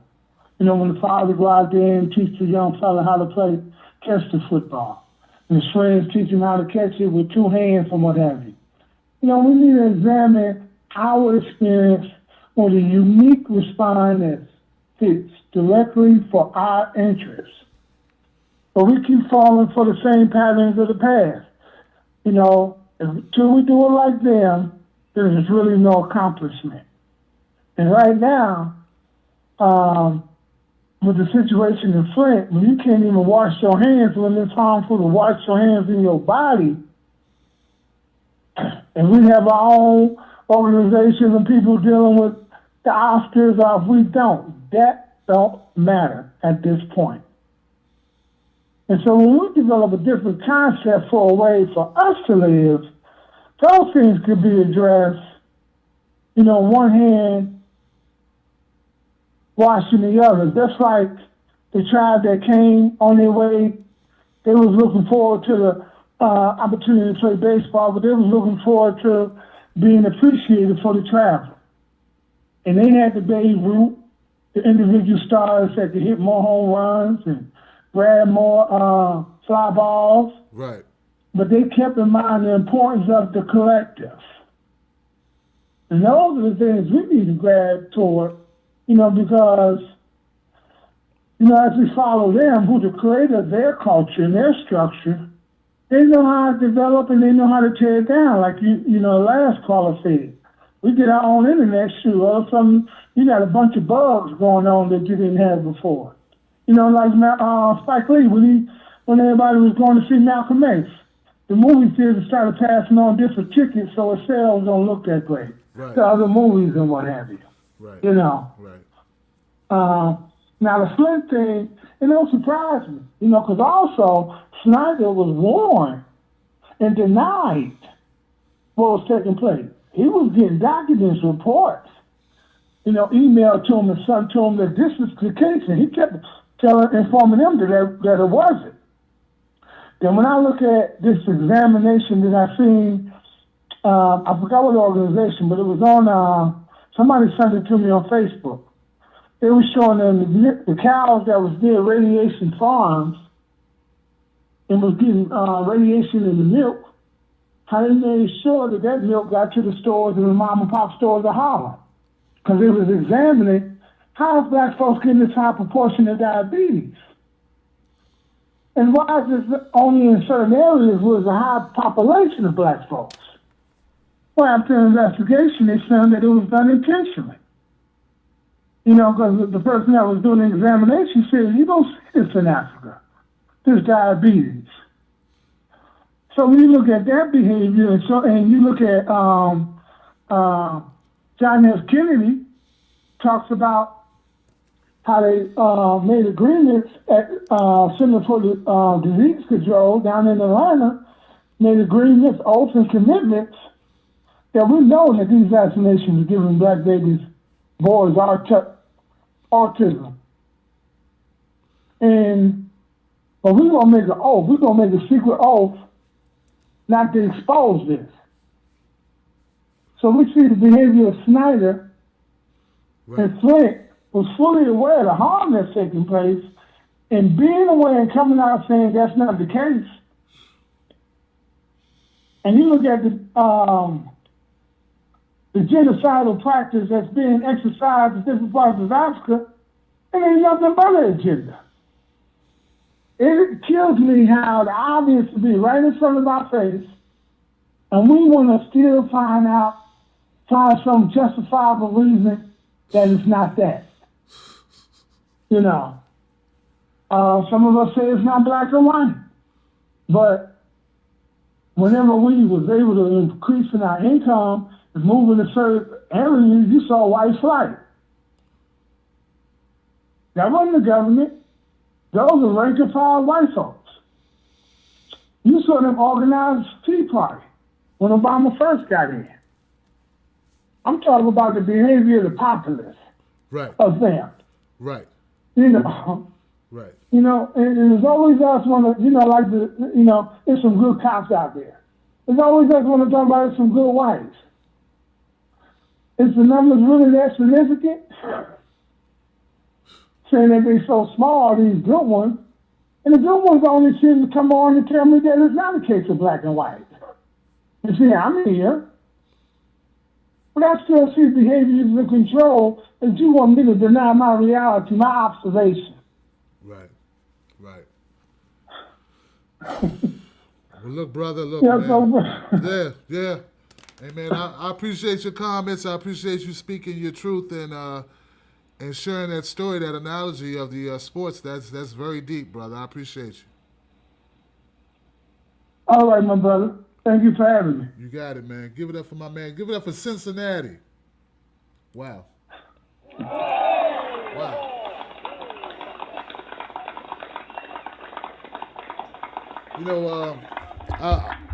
don't want to interrupt people when they're on their roll, man, and they're speaking their truth, man. That's what this show's about, speaking your truth. And I will say this, that there are people who want to deny, they want to come up with another reason for it because, frankly, it's hurtful. It's hurtful to admit or to acknowledge that there are people out here who don't mean you well. They don't care about your well-being. They could care less. Okay? So we need to keep that in mind. And just because the truth is ugly doesn't mean it's not the truth. It's still the truth. I watched the movie, The Short. And I will dare anyone to come to my face to talk to me about a single mom and food stamps ever again. I tweeted this. The next time somebody comes to you about a single mom complaining about single moms or food stamps or food stamp recipients, you tell them to go watch The Short and get the hell out your face. We're talking about $1 trillion damn near. $1 trillion. Intentionally done. All right? So let me keep it moving, man.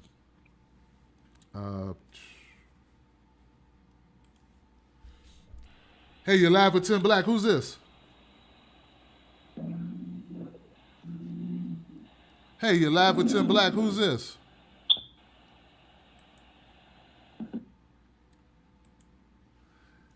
Hey, you're live with Tim Black. Who's this? 540, you're live. Hello? Goodbye. Hey, how you doing? Yeah, I have people who you can call in. You can listen to the show or you can be on the show. I'm going through now, picking up people in the line to see if you wanted to come on to the show.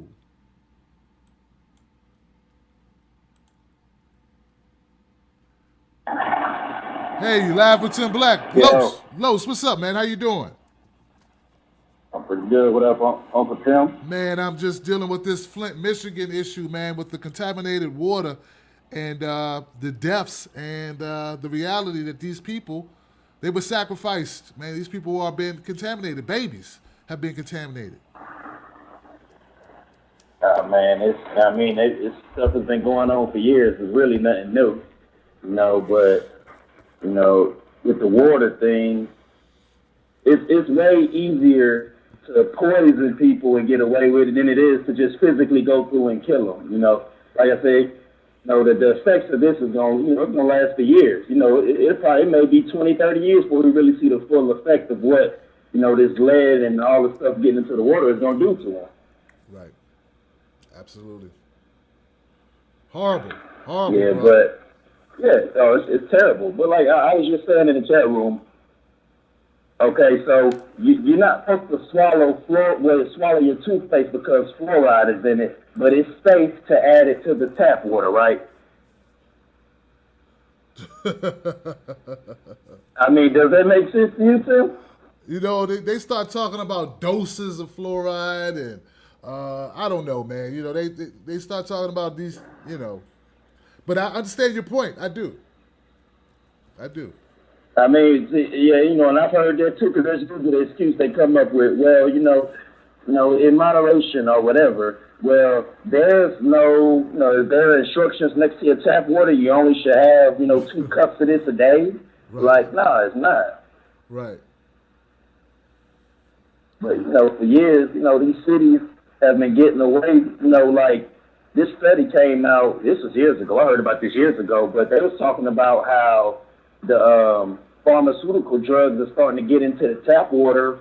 I don't understand it because I never really broken it all down, but they were saying that when people are taking these drugs, they're pissing it back out and it's getting right back into the system. And it's like, I guess the filtration system they got is not filtrating the psychotropic drugs and all of these things out. Like, look it up. Like, this stuff was on the news. Like, and this was years ago. Right. And like, it kind of got swept under the rug and nobody has talked about it. Gotcha. That's first Yeah. time. First time Have I you ever heard about that? No, first time I ever heard of it, man. I never heard of that before, man. But you know what? When I was just thinking about the filtered water, man, with the water contamination, like you just said, most people drink filtered water. I know I do. I filter my own water. I don't typically. I can't remember the last time I just drank tap water. I just don't do that. But you can see how people who can't afford bottled water and people who can't afford filters, because filters can be expensive, that this can, it is, you know what I'm saying, adversely affect primarily people living under poverty.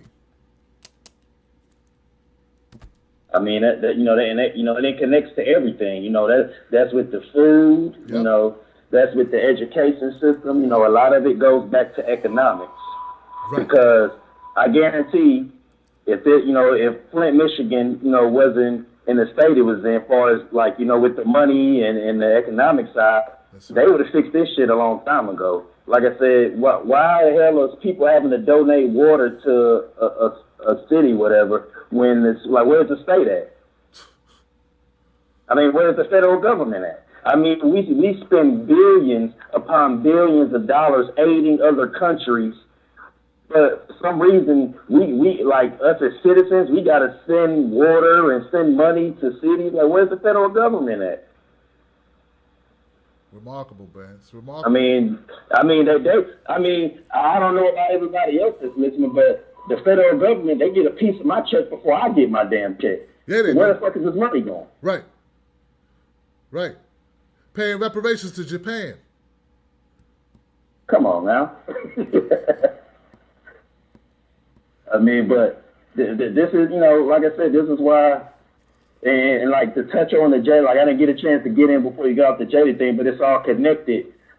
But like, I can't take anything serious when you bring like what Jada said was true, but how do you expect to get anything done if you're gonna sit here and say it out in the open? I feel like she should have sat down with all the prominent black actors or whoever, and they could have orchestrated this. Right. And really made an impact. And it's just like with us talking about not shopping for Christmas and things of that nature. All right, when you playing chess, do you tell your opponent every move you about to make? No, that probably wouldn't be a good idea if you want to win. I mean, so why do we keep following this same bullshit way of trying to get things done by telling the enemy every move we're about to make? I mean, because if we banded together and we didn't buy things on Christmas, yes, that would hit the economy.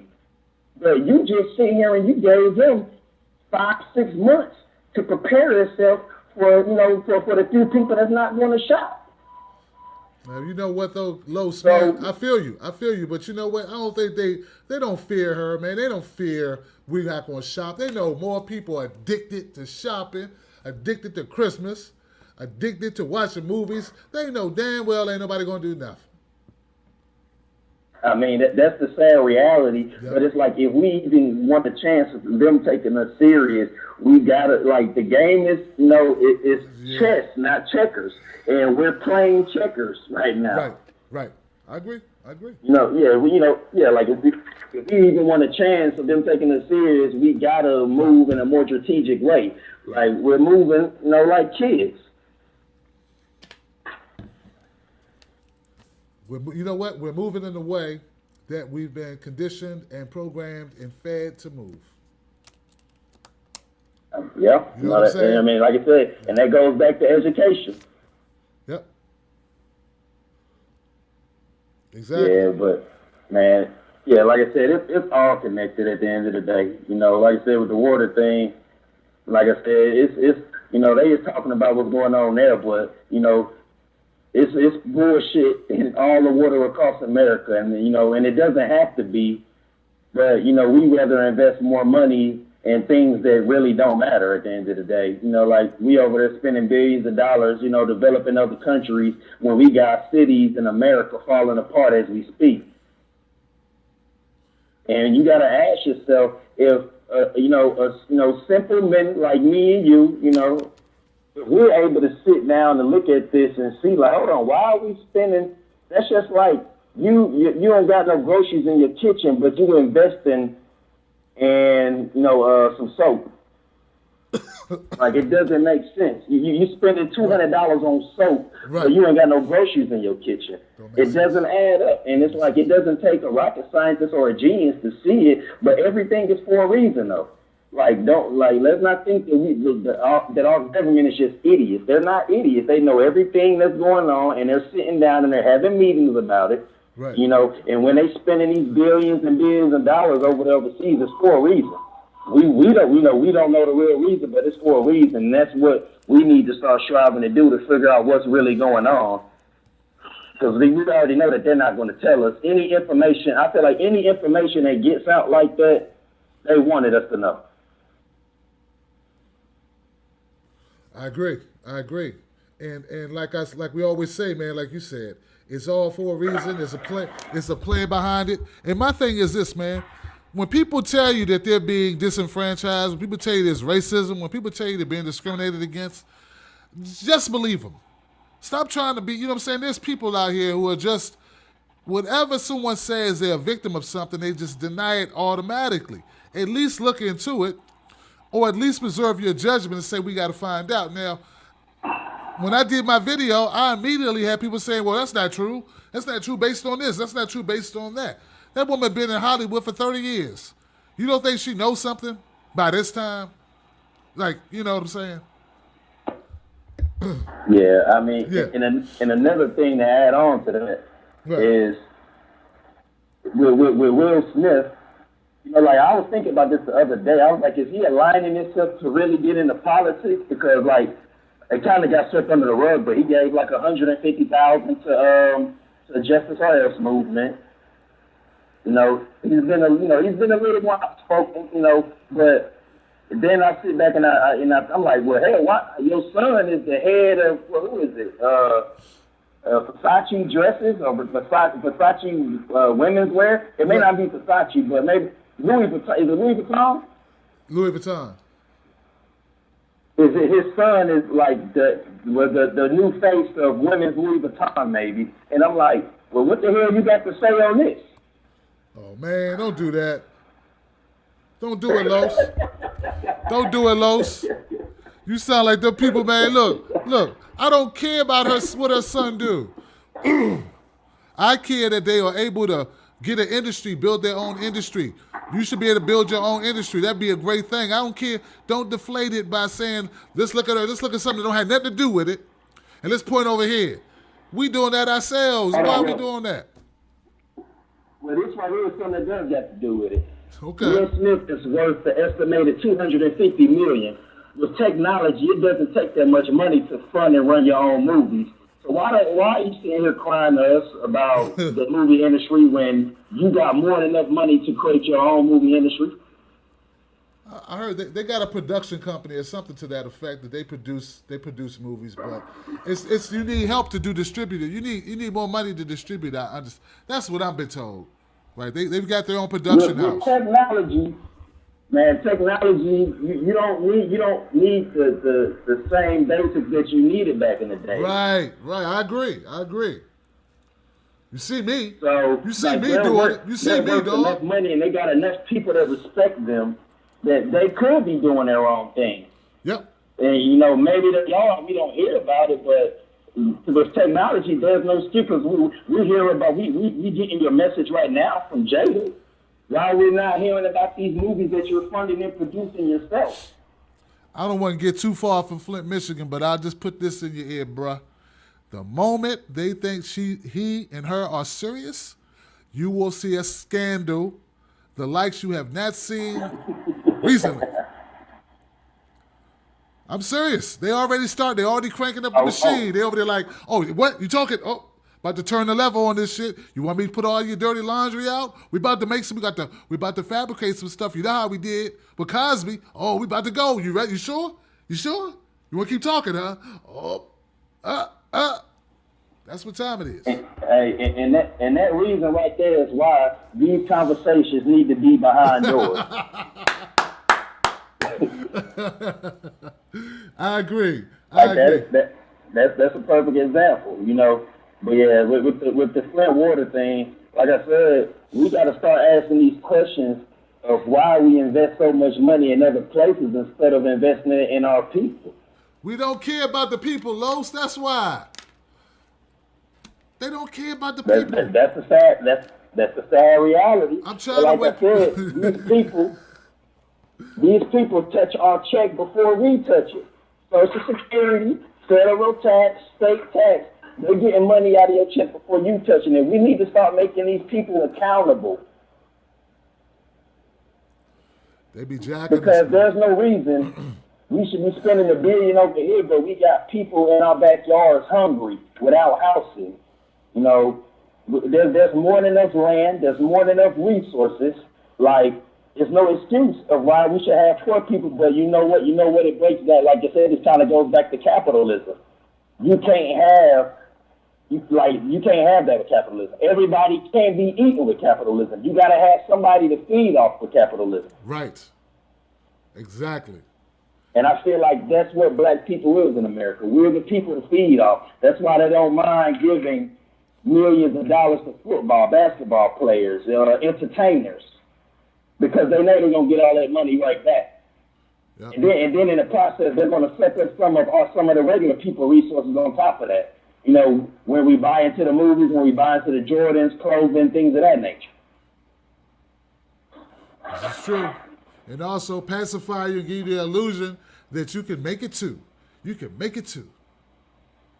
Hey, yep, man, that little fake ass lottery dream, Motherfucker been playing 50 years and they won $100 out of his 40 years and still think they got a chance. Keep playing the lottery. Yep. Wow. I mean, but it's very equivalent to life. They give us this fake, American dream bullshit. Right.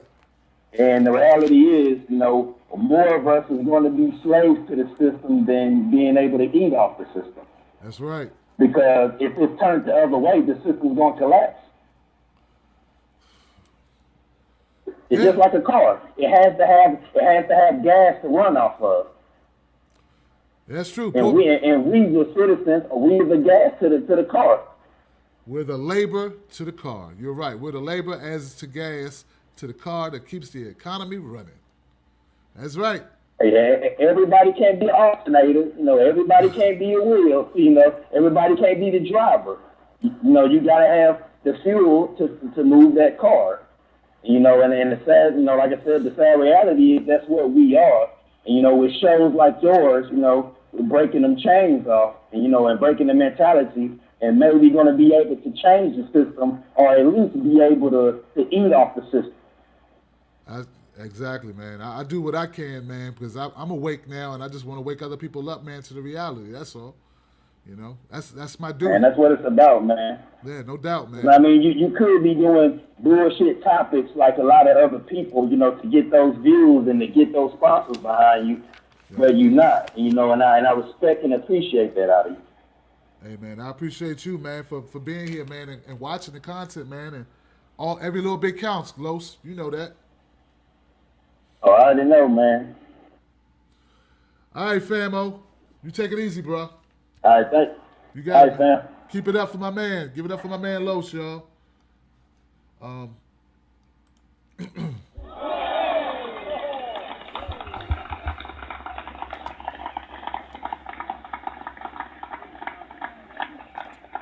Hang in there, Montague. Let me catch a couple people that haven't talked yet, and I'll come to you. Hey, you're live with 314. You're live with Tim Black. How you doing? Hey, Tim, what's going on? Man, I'm doing excellent. Who's this? It's Pianki. Pianki, how you doing, my friend? Good to hear from you, man. It's been a minute. I didn't recognize you because usually, it says who you are, man. What's going on, sir? Well, I was just listening to your topics. Okay. You got a heck of an echo there too. 90 seconds. You on your two topics on, I guess you on Flint water. Now, rivers normally are fresh water. They're not salt water. You made that mistake when you said that earlier. Rivers are what? Hold on. What'd you say? Rivers are what? Fresh water. The water is fresh in the rivers. Not if it comes from an ocean, sir. 60 rivers seconds. Into the oceans. They don't go into the oceans. Don't go into the rivers unless right there where the two meet, you have an estuary. Okay. And it has a tendency. I got, in my travels to Egypt, I bring back bottles of water from the Nile River. And I've drunk out of the Nile. It's not salty. Yeah, well, I live right next to the Potomac River, and it's salty. Yeah, it dumps into the ocean, though, right? And think about, you get catfish, you get bass, you get walleye or jack salmon, and those are freshwater fish. Yep. You get them out in Buffalo. You get them out of the river. But that problem that they have. 10 seconds. Is another indication why there should be more black engineers, especially civil engineers and hydrostatic engineers, because it's their job to make sure that those things don't happen.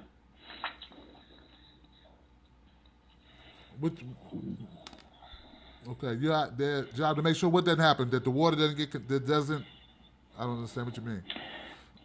Yeah, your civil engineer is supposed to make sure that things are in place where those problems don't escalate to the point to where No. See, that's the thing, Pianki. We knew the water is salt water. They know it's salt water. Regardless of where the water Yeah. comes from, they know the water was salt water. They just have to treat the water first, Pianki. Water's fine if you treat it. They didn't So treat you're it. gonna desalinate it? Yeah, they have a solvent that they put in the water. It's an anti-corrosive element that they add to the water. It's pretty standard. And they did not But I add. wouldn't want to drink it after they did that. Well, they're not the only ones who do that. You know, that's a standard practice. That's what makes it such a pain in the ass, is that this is not a new situation. There are many cities that get salt water that they treat. Hell, man, you know we treat our water. Yeah, the Mississippi ain't salt. That's where we get our water from. Okay, but there are other cities that are, Pianki. Yeah, I'm sorry for 'em. Yeah. And getting back to the Oscars, you absolutely. I'm very happy to hear people calling in talking about making mention that blacks should start their own recognition organization rather than using an Oscar. They should use PATA as a statue to hand out. Hey, why do you think people push back so hard on that, Pianki? What's up with that? I'm getting pushed back on that. People want to support the system. They want the system to stay intact. Well, that's because they feel comfortable in it. I keep telling you there's a difference between blacks in this country. You know, you make mention about poor people, but a white high school dropout earns more than a black with a bachelor and maybe a master's degree. So they're not going to give up that salary. That's an old stat, Pianki. That's an old stat, but yeah, once upon a time it was that way. But there are a lot of poor white people too, though. There are more poor white people than black people, frankly. Well, yeah, because there's more white people, period. There you go. That's true. That's true. And when it comes down to construction jobs in commercial construction, they hire them white boys who don't even live in the area before they hire the blacks who are well trained and even drug tested. Yeah. Yeah, that's a fact. Anyway, I'll let you get on to your next call, man. Yeah. All right now. Give it up for Pianki, y'all. Call up, disagree with everything I said, but I still love you, boy. Gotta give him love, man. We ain't gotta agree. There's some poor white people out there, y'all. Don't listen to Pianki. He's wrong about that. Yes, black people are disenfranchised. It's true. Majority, I think it's 60% black in Michigan. I mean, Flint.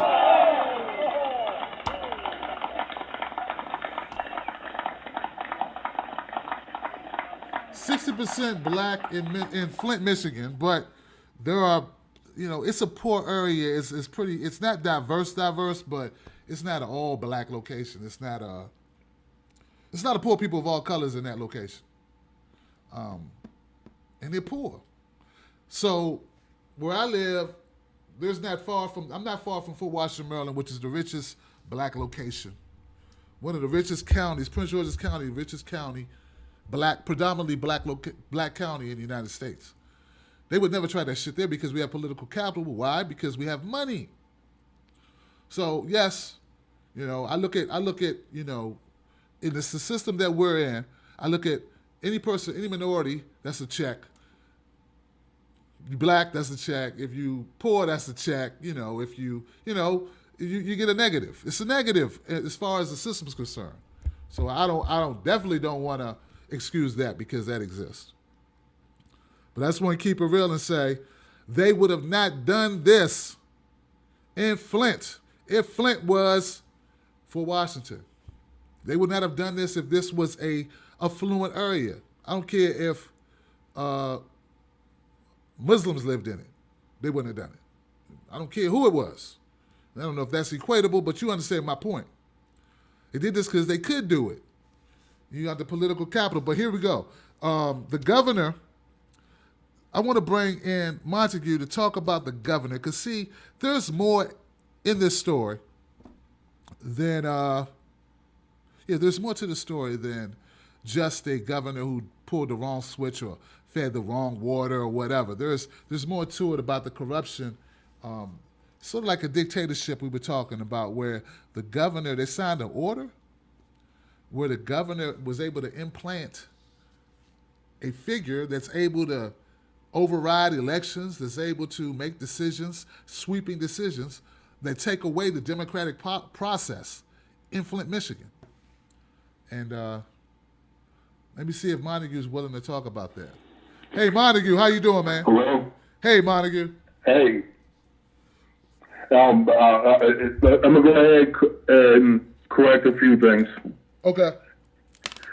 It was not in the order.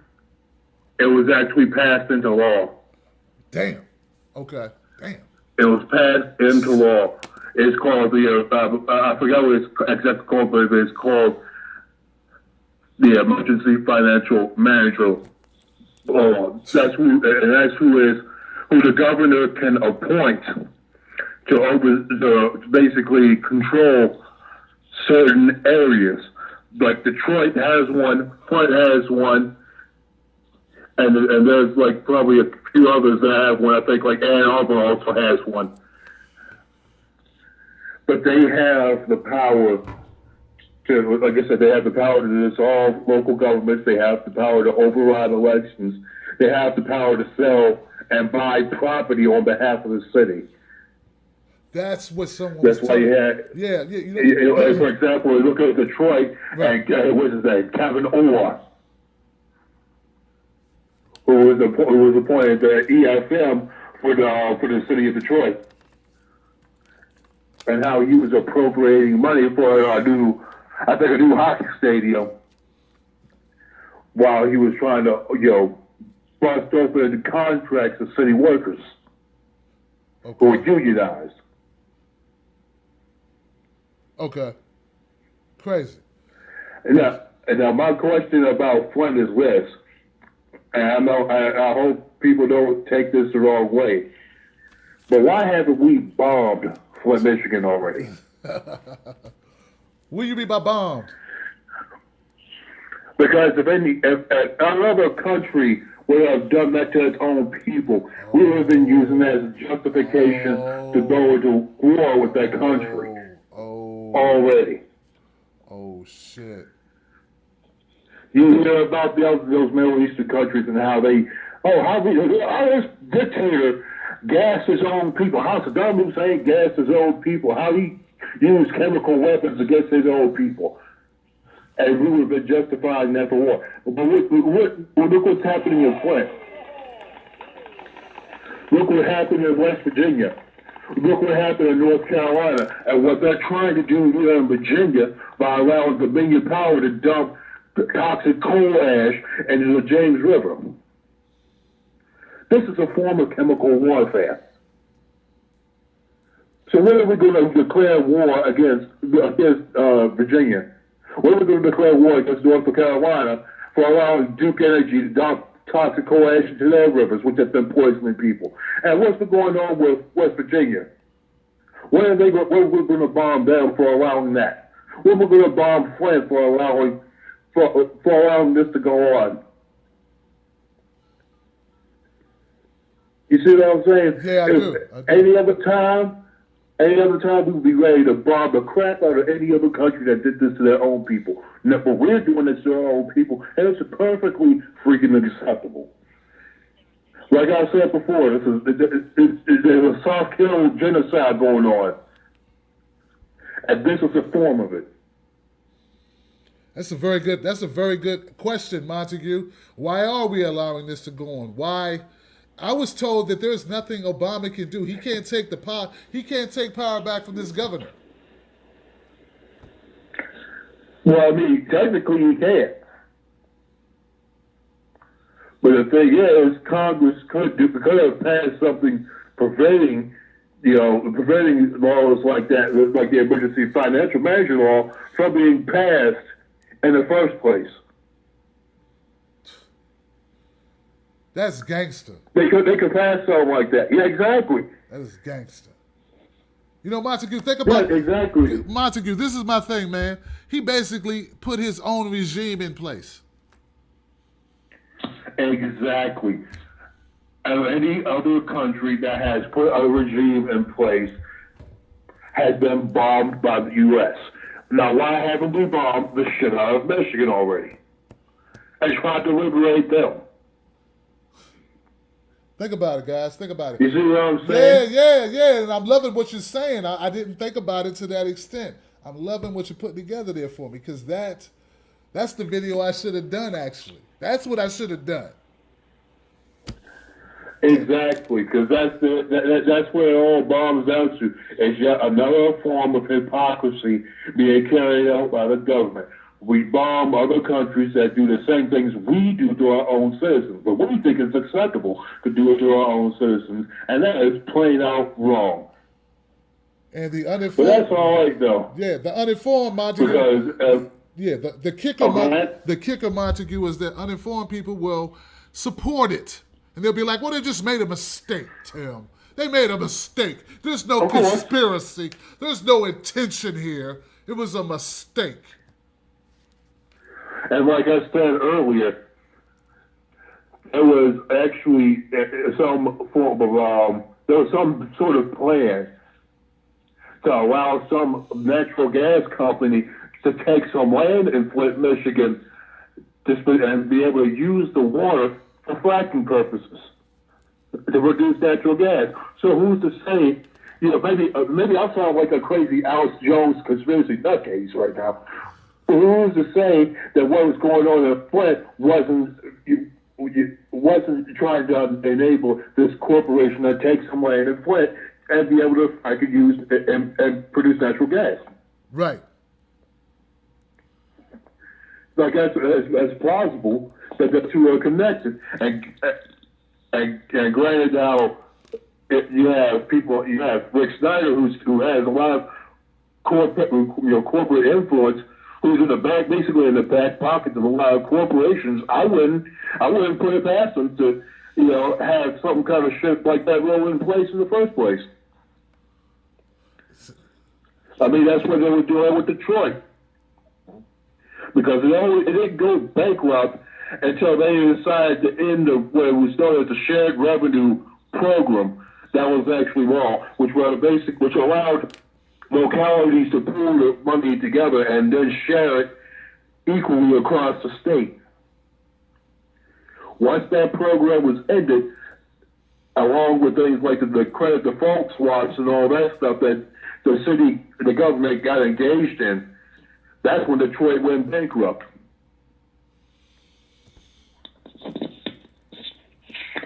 I mean, I don't know. I mean, after I watched, after I watched what happened to Detroit, man, I put nothing past the government, and I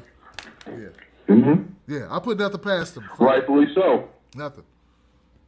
And then, well, like this, and I'm saying like this, we talk about how we like to joke on the South, talk trash about the South, about how bad it does things to people. The South does not have a monopoly on doing bad shit to people. Right. That's look at Chicago with those black sites, with that cop that led a little squad that tortured and got false convictions out of hundreds of black men. Look what the stop and frisk policies in New York. What was going on in California, all kinds of stuff goes on all across the country in America. Right. Exactly. It's not a monopoly in the South. It's not a monopoly in the South. And we know what they do is they put a Southern name on it to make it the boogeyman. You know what I'm saying? And they put a black face on it to make it the boogeyman. It's all manipulation is what they're doing. And too many times we just fall for it. We go for it. Well, in this case, in terms of the Flint, Michigan issue, that's basically what they did. Because, like I said, when it comes to Detroit, the emergency financial manager that was appointed to run the city of Detroit, basically, was a black man, Kevin Orr. Gotcha. And I'm not sure who the manager was for Flint, Michigan. But more than likely, they appointed somebody that represented the majority population of Flint, which is mostly poor black, to make it acceptable. And it's kind of the same things with Obama becoming president. Like Louis Farrakhan said, Barack Obama is just a frog. The people that run them are the dragons, and they're the ones that are talking through Obama. I believe that. The dragons talk through the frog, and that's why he does everything he does. Right. We're falling for the, man, people are falling for the banana in the tailpipe, man. Like Obama recently, after his speech, he slammed the mic and did all this. Are people still buying that, Montague? Well, I ain't. I mean, you got those liberals. Well, I'm just saying, quote unquote liberals, right? Who think, who see that speech and see all his actions and be like, oh, well, he really means it. He's serious.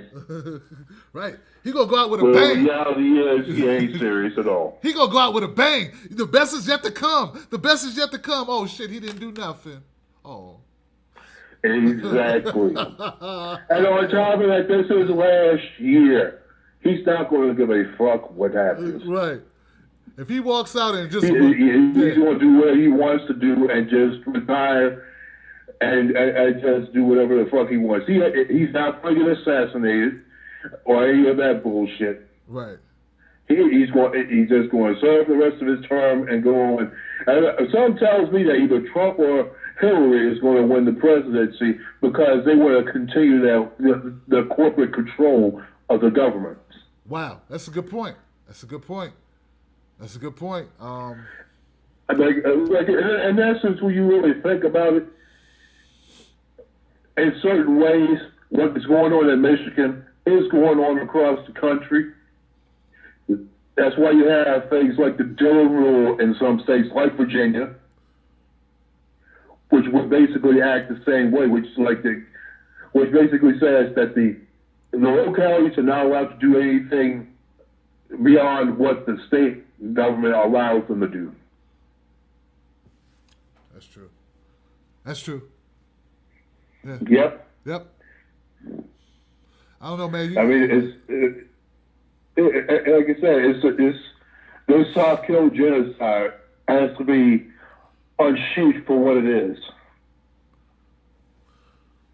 and we have to be ready and willing to recognize that and challenge it. And in terms of Michigan, the thing that Snyder is term would be, he cannot run again for governor. But the people that are in the state legislature, they need to be thrown, all of them, need to be thrown the fuck out. That's right. And if it means that they need to take pitchforks, torches, and AK-47s up in there and storm the Bastille and toss them out by force, then that is exactly what is needed. That needs to be done. Oh, well, allow me to retort. Fantastic. I got a bunch of new sound effects. I'm just itching to use them when I feel them useful. But yeah, what do you think? What do you think, man? What do you think this investigation is going to render? Are we going to lock this guy up? You think he's going to go to jail for this, or what? Well, I think it's going to be the same result as the Chris Christie incident with the Bridgegate thing. Yeah. It's going to probably turn out to where Snyder is basically they're going to try to manipulate stuff just like they manipulated certain samples, and that's another thing that was mentioned about the Flint issue. The Department of Environmental Quality manipulated. They removed like at least 2 or 3 samples that would have triggered an automatic federal investigation. That's it. Had they been left. Right. And I think that's what's going to go on. The state government is going to manipulate shit in order to make sure that Governor Snyder is basically given a Teflon suit. He can walk out squeaky clean. That's right. My thing is this, man. People need to wake up and realize that this is going on all across this country. If you believe this is isolated only to Flint, Michigan, you are fooling yourselves. Yes, you want to think that because you don't want to think of the reality, because the reality is scary. The same thing when we saw Chicago, what they're doing with the black sites, what they're doing with falsifying evidence, when they're lying about shooting a kid 16 times. If you think that's just Chicago, you need to wake up. Exactly. and like I said, what's going on in Flint, Michigan, it's happened in North Carolina, it's happened in West Virginia, Right. It's about to happen here in Virginia if the mayor power gets its way with dumping toxic coal ash into the James River and I think the Quantico Bay or something like that. If they get that way, then the same thing is going to repeat here. And then what's sad about it here in Virginia is that at first the James River was a laughing stock of America, and over the past 20 years, the state put in a lot of effort to clean it up, and now the state is about to allow it to be destroyed yet again. Just so the power company that has just about every state legislator in their back pocket can save some money. I agree. And that's what happened in North Carolina with Duke Energy. That's what happened with that coal company in West Virginia. And like I said, I wouldn't be surprised to see the same thing going on in the rest of the country. That's a form of soft kill.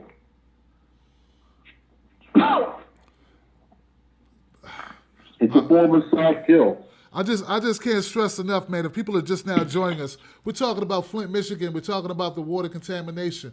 And I just want people to realize we're talking about effects that we may not know the ramifications of for years. For years. It's in the blood system. And guess what? Go ahead. One of your previous callers, I think it was Rose, or maybe the caller before, that was talking about how certain areas thought it was acceptable to put fluoride in the water when they tell you not to, swallow it because it's toxic for you. Right. You know what I'm saying? Now, you have to also wonder, like he said, also mentioned earlier about the pharmaceuticals, about the drugs showing up in tap water. That, like here in Richmond, they found traces of things like Viagra and Cialis in the water as well. So who knows what kinds of chemicals they're actually putting in the water that we don't know about. I don't know about you, Montague, but I've always heard people say the reason why the young girls nowadays are so overdeveloped or quickly developing into women's bodies is due to what's in the water and what's in the food. Have you heard those types of comments before? I've heard those types of comments. There have also been some. It goes further than that. I don't think it's necessarily just the food and water. It's also been found. Some of it's been traced back to milk. What you were drinking at school, the colors of milk has been linked to that as well. I believe it. I mean, like I said, listen. Don't believe a damn word I say until you research it. I'm not one of these feminists that believe in listen and believe what I tell you. Now, fuck that shit. Research what I just told you. And that's for everybody that's listening on Meerkat Blog Talk, iTunes, and the Wolfpack on YouTube. Right. Research what I'm telling you. And don't believe a goddamn word I say until you do the research for yourself, because it's happened. And I could post articles when I get home tomorrow. I could post articles in the Facebook group showing all this. Right. Well, some of it, and you can make your own conclusions. Right. And exactly, that's what you should do. But everything I'm saying about Flint, Michigan, that's readily available. You can go look that up. It's out there. You can go read for yourself about the contamination effects, what lead causes, all the problems lead causes. I mean, that's been documented for decades. That's not new. Repeat that again? I said what I was saying about the lead contamination and the adverse effects. That's been documented for decades. That's not new information. But if if there's some things, the additives in milk, or I don't know. But what I heard about milk was the process, the pasteurizing process, is the issue. Is that what you were referring to with milk? No, what's the pasteurization process? All it is that they warm up the milk to an extremely high temperature to kill germs out of it. But in most cases, they leave all the nasty crap that's in it is still left intact. Okay. It's just boiled hot enough to where it can kill some germs, and then it can be declared safe. That's all that is. Okay. Now, there was a video out on YouTube in which a Fox station down in Florida, it was somewhere, was trying to point out how Monsanto was, selling farmers bovine growth hormones that were being injected into the cows to produce more milk, but it was causing, dangerous side effects to the point where the Canadian government had banned the use of the hormone. And they would show reports of how Monsanto was deliberately sending letters to Fox News to get them to stop that report from airing. And they kept on trying to get them to change the wording of the report, or take words out to report things like this. Right. To a point where it was effectively killed, and the people that were trying to produce that report will wind up being fired. So just imagine when it comes to the Flint situation, like I said, just imagine what lengths they will go to try to accept Governor Snyder and the Department of Environmental Quality from any kind of actual responsibility. That's right. Who knows? They will try to manipulate. They will try to manipulate, destroy certain emails and evidence that would have proved that they knew about what was going on and that they were allowing it to happen. Horrendous. I don't know, man. It is horrendous. It's horrendous, man. I mean, it's I look, like you said, Montague, I encourage anyone to look it up for themselves and, check it out for yourself. Like I said, I get home tomorrow, I will go ahead and I will post sources to everything I just talked about on this phone call. I will drown out the Facebook group with all the information I just relayed here. Right. Because it's easily, anybody that's willing to do the most basic research will easily see that everything I'm speaking on is correct. Entirely correct. There it is. Well, look, Montague, man, I thank you, man, for your comments and bringing some more information, some data for folks to digest, because we need to know what's going on. We need to know what the truth is, and you might not get it on MSNBC, Fox News, or CNN. All right, guys, give it up for You're not going to get it from either of those networks because they are corporate owned. You got MSNBC that's owned by GE. You got Fox that's owned by Rupert Murdoch, and we already know about his ties. So, expecting it from the TV news media, get the fuck out of here. Right. I think sometimes they don't want to know, man. I think people don't really want to know. They just want to play dumb and just live in a fantasy. And then when you get hurt, and that's the thing. Not knowing doesn't protect you. Doesn't protect you.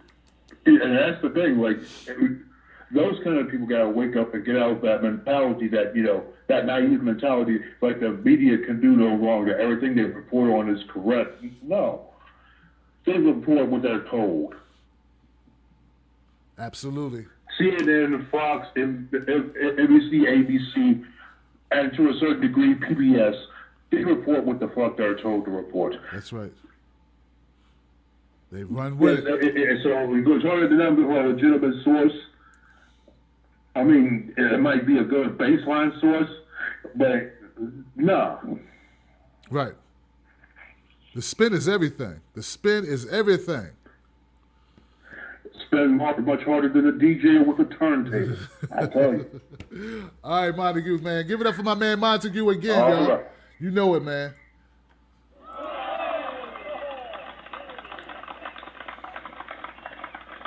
I'm going to go back through and make sure everybody's had a chance to speak, man. Just want to double check. Don't mind me. I'm just checking to make sure you've had a chance to comment. Did you want to make a final comment? There he is. What's up, man? Hey, man, I thought I already picked you up. What's going on, guy? Nah, I was sitting back here in the queue. Chilling, man. You've been there for a minute, man. What's going on, Carter? Man, look, there's so many things I could expand on, man. The most precious in my mind is what Montague and Lowe said about the water contamination, and it's all, you can tie this into Flint, Michigan. Some people might look at this as a soft kill, like you said, chemical, biological warfare on poor people, on black people. There's a whole lot of different ways you can look at it, you know what I'm saying? Right. Birth control hormones also don't get filtered out in most water systems. And the effects of women is just like, slim to none, but the effects on men, it makes for very feminine men. And if you look at where there's poor water filtration and take into consideration what I said about feminized men, look around at this generation. I don't think not one of them are straight. Not a single solitary one of them. Hello? Hello? Hello? English, motherfucker, do you speak it? Did y'all hear that? Come on now. Every fucking special I do, there's always one. So you trying to tell me, Carter, you think, Carter, you believe that some of this stuff may be intentional? Carter, are you a conspiracy theorist? I'm not a conspiracy theorist, man, but I look at the truth, man. I look at what's out there. I analyze everything. That's in my nature. I feel you, man. I feel you. And I'm not disagreeing with you. I'm just asking the question. So do I think they intentionally made this generation a little bit softer, a little bit less revolutionary, a little bit feminine? Absolutely. I mean, I always tell people to look at it like this, man. You look at it like America's really big. There's a lot of people. That's what Chris Rock was saying. America's really big, people. And if you're trying to control millions of people so they don't overthrow the government, you got to do stuff. I don't know why people are so like they don't want to believe it. You know what it is, Carter? People only look at life as big as their community. They lose. Right. They can't. Their brain can't calculate thousands and thousands and millions of people. They just can't. I mean, at a certain point, it just gets crazy to them and they just shut down. But there are literally millions of people with guns in America. You think, with the history that America has of killing motherfuckers, you really think the powers that be, if they had the money, they would just let you do whatever you want to do? Get the... How did it happen? Did you not see it? Were you fucking with it? Wake up! What do you think they would do? What would you do? You know what? It's hard to control. How many people ever coached a little league team or a Boy Scout crew took some kids to the zoo? It's hard to control a group of people. Have you ever tried? You just imagine trying to control, 10,000 people who drink alcohol, smoke weed, shoot heroin on Prozac or whatever. I mean, just imagine. Got guns. They listen to truth. They realize all the government cover-ups. They listen to top secret information that's been revealed. They realize that their government ain't on the up and up, and they're armed, sitting at home, taking in all this information. All this information every day. What else would they do but sabotage the hell out of them? Hell, it's hard to control a couple of white guys coming out of a Rocky Balboa movie. Come on, people. Now you white guys get after you watch the Sniper movie? Come on, man. They gotta have something to calm your ass down, son. You come out of there ready to kill some shit. We can't you walking around just doing whatever you want to do. Come on, man. Hey, Tim. Yeah. I'll even throw one more out there. I don't agree with the mentality of a lot of the militias, but what's one thing they all have in common? They all got a buddy. They got land that they can go train on. That's true. If the government wants to touch them, let's just say they're behind on their taxes. That training land's going away. Hello. That'll do it. There's always a way. You know, we got 4 black revolutionaries that want to arm themselves. Oh, let's just say, well, the FBI is so backed up with concealed carry license requests that it might just take a year for you to actually officially be able to carry your firearm to protect your family. Yep. And if we catch you with one, we're gonna lock you up and put you in the prison industrial complex, sir. Make you a number. And what happens to you when you go to jail? Look, quiet as it's kept, more men get raped in jail than women get raped out here free. Keep that in mind while you sitting around, calculating shit. Mm-hmm. Hello? All right. So people don't want the truth, man. They say they want the truth, but they don't really want to hear it, man. It's when you think about it, it makes sense. And then those same men that get raped in prison, what they do when they get out? That cycle's gonna repeat itself. There you go. They want revenge. They might couldn't beat up P-Dog them in jail. Right. But they can get a little bit of that. I'm not saying it's right by no means, but I'm just saying. Right. Take a look at a lot of motherfuckers that come out of jail. Yep. You coming back into society. There's no kind of rehabilitation nowhere no more, especially on the mental side of things. Nope. And you just sitting there festering with all this anger and shit. You mad because you got locked up in the first place. You damn sure mad if you got raped. Right. You can't get a job. You got a record. That shit's gonna haunt you for the rest of your life. That might just be the greeting grounds for some psychotic motherfuckers. Yeah.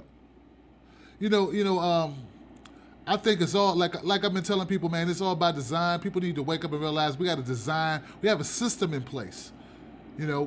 We are locking. Do you realize what happens to people when they go to jail? There are people in 23-hour lockdown. We got people in solitary confinement. Do you think they got therapy classes before they get released? Humans are supposed to be confined to very small spaces for hours upon hours upon hours so they forget what time it is. For years. No sunlight. No sunlight. No fresh air. No fresh air.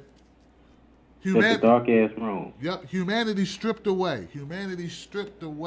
And then going out there and be somebody. Going out there and do it. Get back out there and get a job. Yeah, going out there and do it. All other butchers, you can't vote, you can't own a gun, and you cannot get a job. My bad. I want you to get a job, but you can't really get a job because you got a record now. Yes, sir. So that's the reality of it. That's why when people say, Tim, why aren't you so hard on guns like you used to be? That's because I got educated and I started thinking about all the people coming out of jail, mad, pissed off, angry, misdiagnosed, undiagnosed, coming out. It can get a gun on the corner, and I'm going to tell you, you can't have a gun in your house to protect yourself because of fear you might not lock it up. Well, you know what? If you're dumb enough not to lock your gun up, that's on you, but I can't tell you not to protect yourself. I can't do it. I won't do it. And don't care how many liberals get mad and unsubscribe.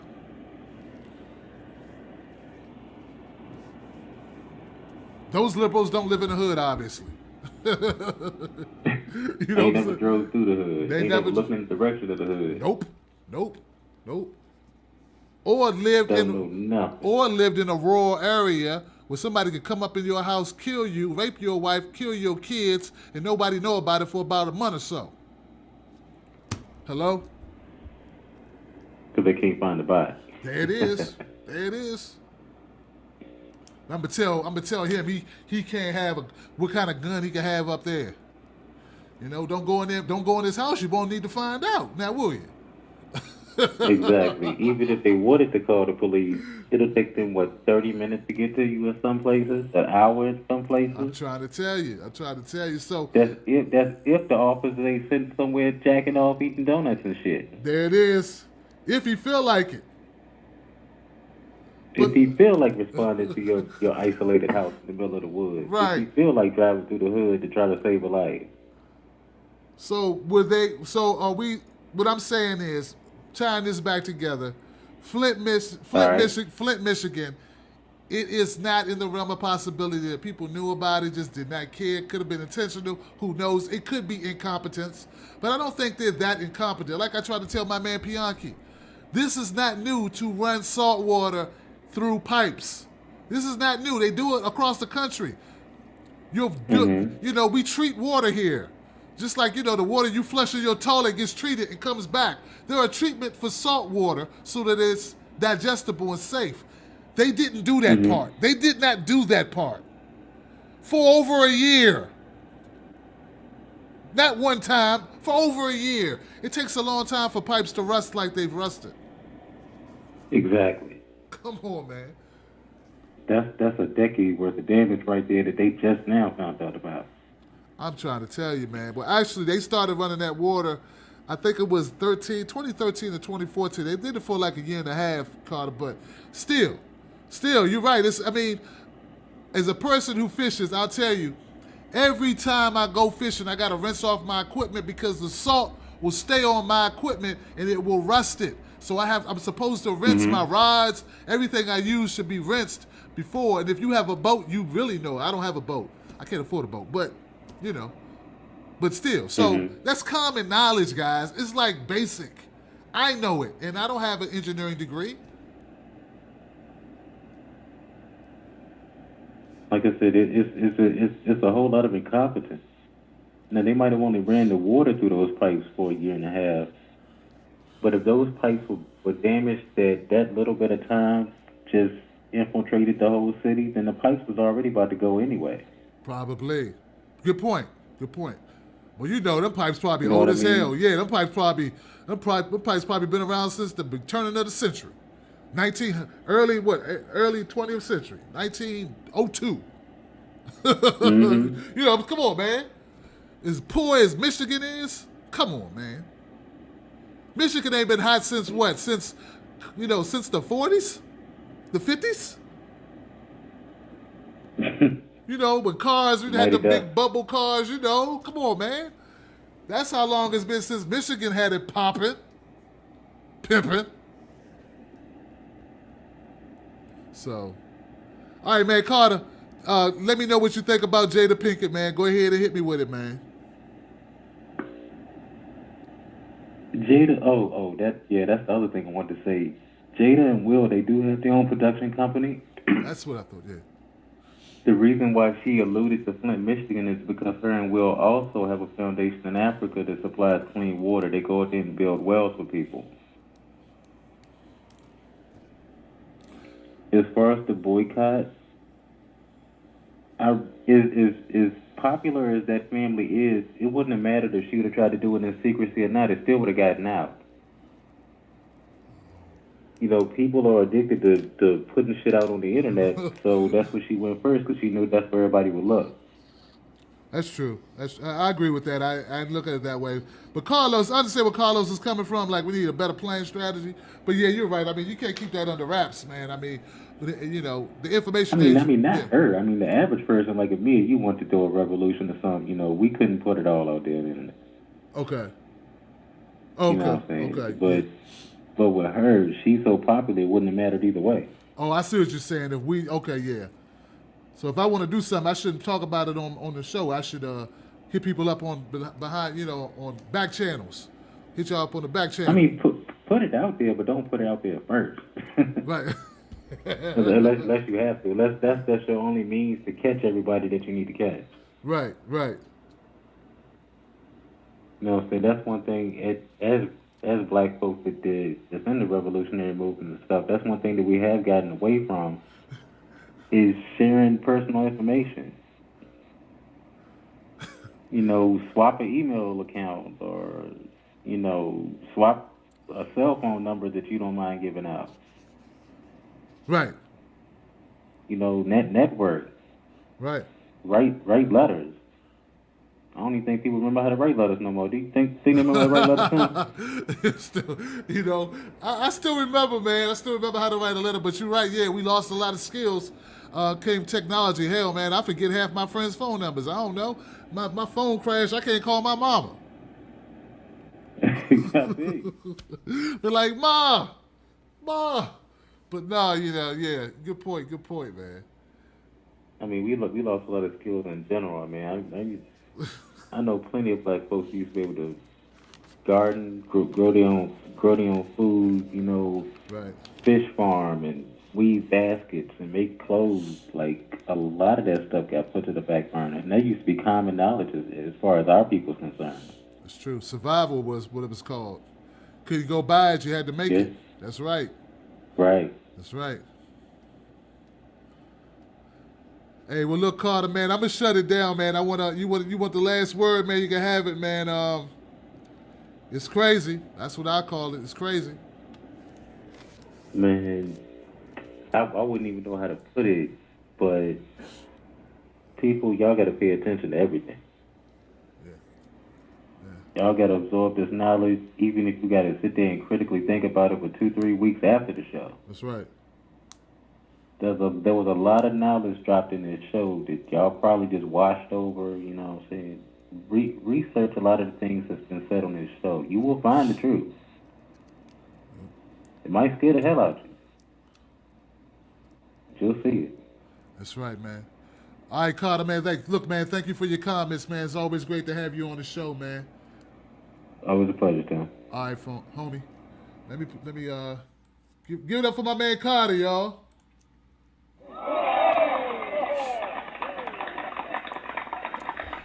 Hey, look, I'm going to tell everybody right now what you should learn from this whole thing. Glean this from this whole issue with Flint, Michigan.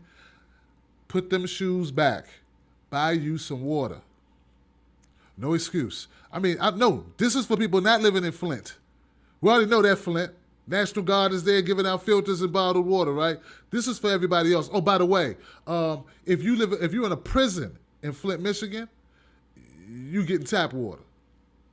You understand? They don't care about the prisoners. Prisoners are getting tap water right now in Flint. But I don't care what city you are in. You need to invest in filtration on your water.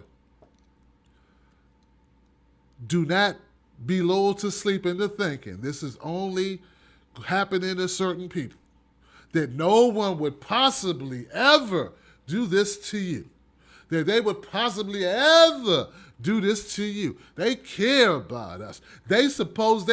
People get supposed to mixed up with what people are supposed to do and what people are capable of doing. Don't fall into that trap. Don't get locked into believing that because somebody's supposed to do their job that they did their damn job. So you take that out of their hands. All right? Take it out of their hands. Don't trust them to do their jobs. Do their job for them. You get your own filters. You invest in the bottled water. Make that a part of your budget. Do not trust based on this. Some people will call you paranoid. But when they show up at the family reunion like this, hey, man, how's it going, man?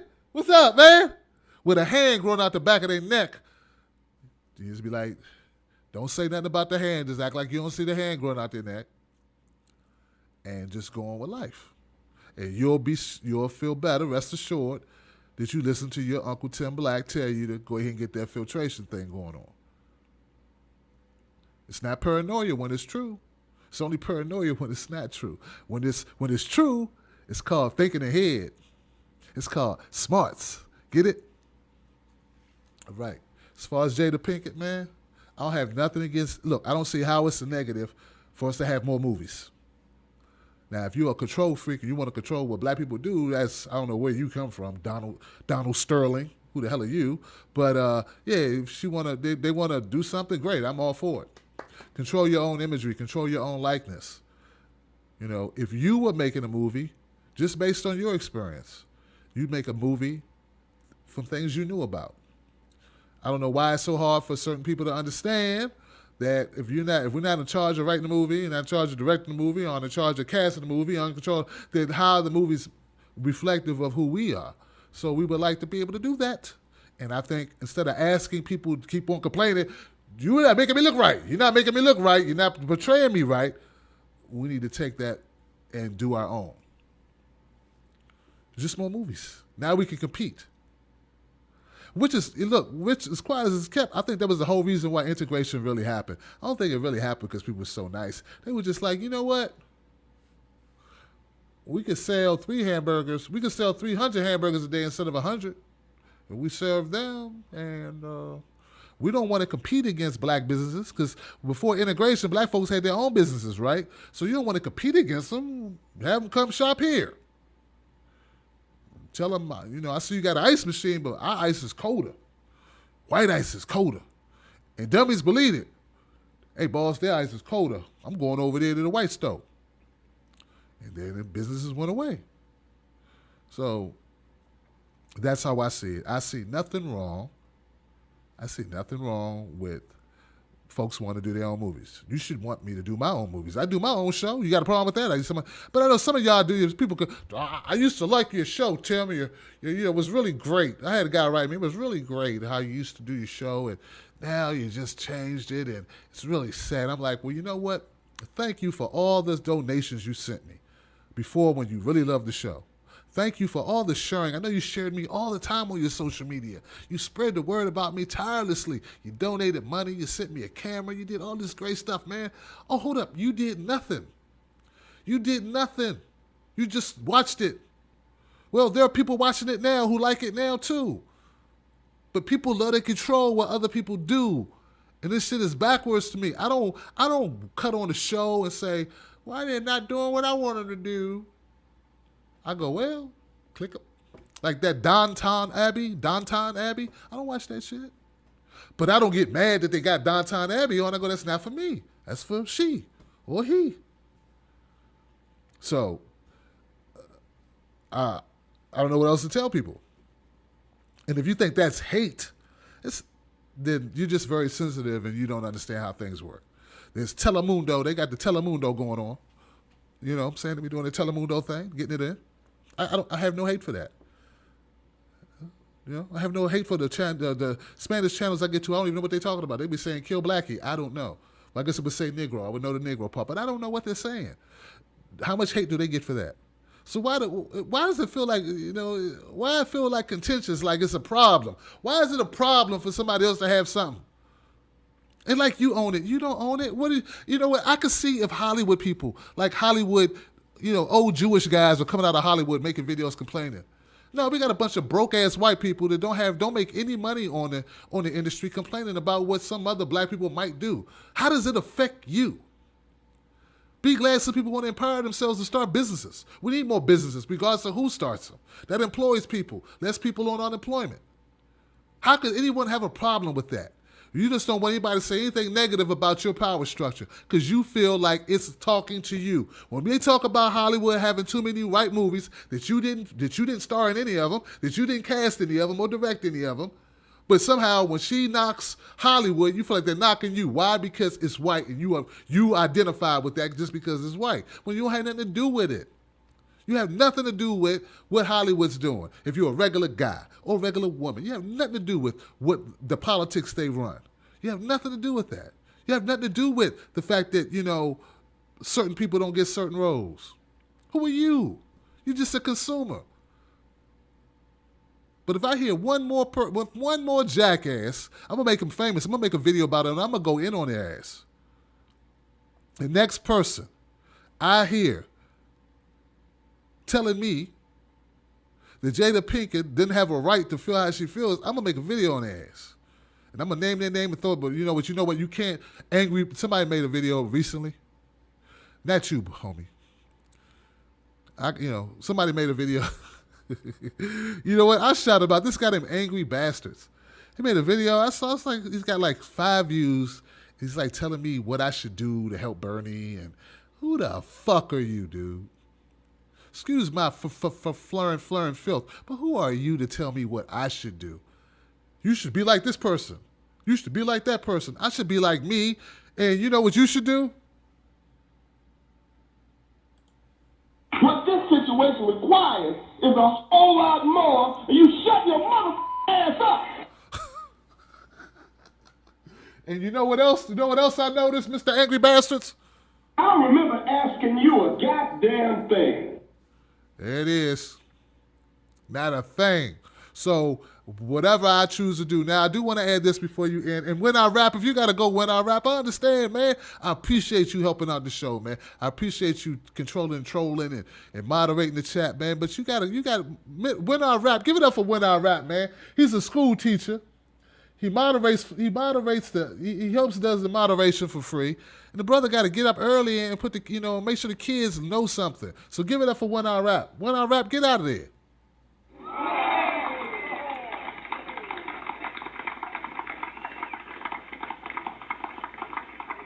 When I rap, take your ass home. Go home, go to sleep. Well, you already home, but go to sleep when I rap. Log off. All right? And I love you, man. Damn. What was I going to say?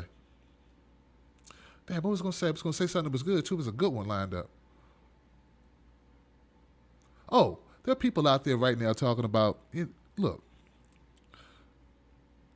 people are saying their creed is not to vote. And look, man, my fam, look, man, I understand how dysfunctional our system is. I understand it. I get it. I understand. But what's the alternative to it? What's the alternative? Well, we ain't going to vote. That'll teach them. Teach them what? So some people just don't want to agree with me. And I'm not talking about my viewers. I'm talking about other people who make content. Some people just don't want to agree. And don't act like, this is what you need to know. A lot of content makers, they hear from a lot of other content makers. They tell you, I don't know who you're talking about. I never heard nothing. I don't know who you're talking about. I don't listen to nobody. I never watched nothing. Yeah, you get word of stuff. But some people coming out saying, it's behind the system and you shouldn't vote. I'm going to start a campaign saying don't vote. And you know what? I don't have a problem with people not voting. You're going to do whatever you want to do. What I'm saying is, whether you vote or not, right? Whether you vote or not, the system keeps going, right? True. But there is a chance if you do vote that you can impact the system. Now, it may be rigged. Not voting doesn't help, right? Can we agree that not voting don't help shit? Can we agree? Unless you think, some people are probably going to disagree with that. Somewhere, somehow, they're going to make not voting a sign of strength. Boycotting an election don't mean shit. How do you think Bush got elected? Because people didn't like Al Gore, so they didn't vote. That did not voting is not like not going to a store and buying some shit. Not voting, as crooked as our system is nothing. It is nothing. In fact, it helps people win elections when you don't vote. Get it? So I say vote, not because I'm positive it's going to change the United States. In fact, I think local elections are way superiorly more effective and more important than presidential elections any day. Any day, your local elections. And I know there's some people saying that don't vote in anything. But that's beside the point, okay? You don't vote local, you don't vote for your mayor, you don't vote for your governor, you don't vote for your congressman, you don't vote for cafeteria hall monitor, class president. Thank you for using Blog Talk Radio. Goodbye. You won't vote for class president. You won't vote for who's going to be the banker when you play Monopoly. I mean, you won't vote for nothing. And somehow that makes you intelligent. The truth is, most of the people who watch you can't vote because they have charges. That's the truth. Or they will tell you that you don't make no damn sense because voting is a part of the process that we can do that don't cost nothing. So why not do it? Okay, why not do it? It's free. It's free, and it may help. But I'm not hearing from people telling me, okay, don't vote in presidential elections, but vote locally. Vote, like Montague always says, all politics is local. Popular statement. At least say that.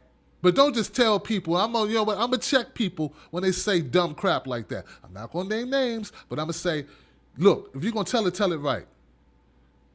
If you're gonna tell it right. Yes, when you cough doing this, may not protect everything, but it may keep you from giving a code to someone else. It may. They may catch it anyway, but it may help. Okay? Just going around telling people don't cough in their sleeve is not really useful. It's just something to say different. So a bunch of people that go, yeah, he got a point, he got a point, he got a point, yeah. What's going to be, okay, so if not voting is supposed, so you're going to say, Tim, well, if we vote and things don't turn out right, that's on you. No. Okay, if you don't vote and nothing happens, then what? Nothing gets better, things get worse, then what? Whatever that get worse means. Will you admit that you were wrong, that you should have voted? Or regardless, you're going to claim victory anyway. You're going to claim victory. Well, if things got better, see if we would. That's because I told y'all not to vote, so therefore they got scared. Yeah, powers that be got scared of my little group of 25,000 people or 20 people or my little listeners, we changed the whole world by not voting. And obviously the government said, wow, them people didn't vote. So that means, oh man, we need to change our structure and take our boot off their neck for a while because you heard they didn't vote. So we need to now change all our policies. I don't understand it, folks. That's what they're selling, and people are buying it. And once again, I'm not saying voting changes everything. I'm not saying coughing in your sleeve changes everything. I'm not saying washing your hands changes everything. I'm not saying wearing protection changes everything. But I'm saying it couldn't hurt.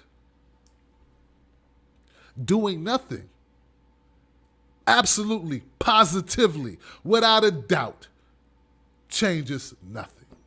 That I know. All right? That's my opinion. This show is based on opinions and facts. We do facts, then we do opinions.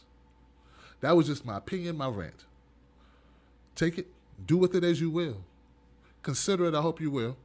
I appreciate you guys for watching the show. I appreciate you being here. You could have been anywhere else, watching anything else, consuming, like my man said in the beginning, Minak, where he said people are addicted basically to distractions, and you were here in something that means something. We talked about Jada Pinkett, the importance of people being independent, which I think is a positive regardless of skin color, regardless to religion, regardless to gender, orientation, or whatever's going on with you. Independence is a beautiful thing. How somebody could boohoo that, I don't get it. No matter what you think about them personally, no matter what their son wears, no matter what Will Smith said one day or their husband said one day, that's beside the point. I'm tired of seeing black women shit on each other for pointless stuff. When fundamentally she's right, just let her ride out on that. Aunt Viv is butthurt. Get off it. We talked about Flint, Michigan. We talked about the importance of recognizing that the government don't have your best interest. We can do story after story of things that have been government sanctioned, state sanctioned, city sanctioned that killed people, and no one gave a damn. All right? No one cared. Oop. Y'all remember Katrina? All right.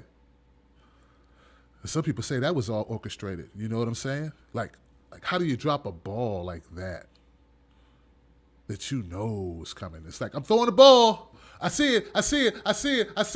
Oh, missed it. How you drop that? All right.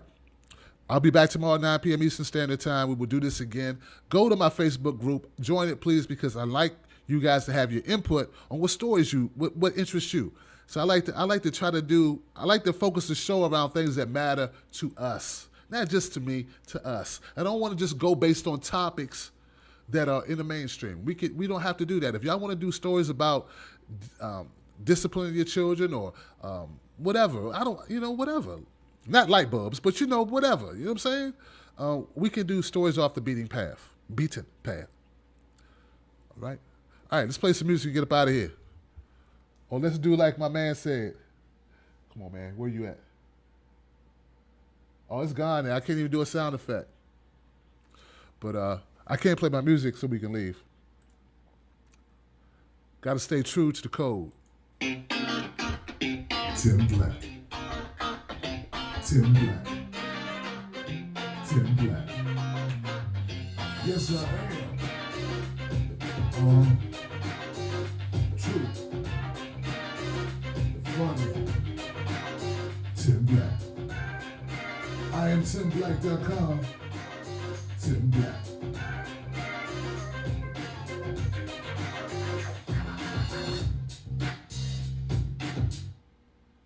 Thank you for being here, Blog Talk Radio. I appreciate you. See you tomorrow. See you. Well, not Blog Talk Radio. They already hung up. Big Cat, thank you. See you tomorrow, guys. 9 p.m. if you can be here. TimBlackTV.com. Peace.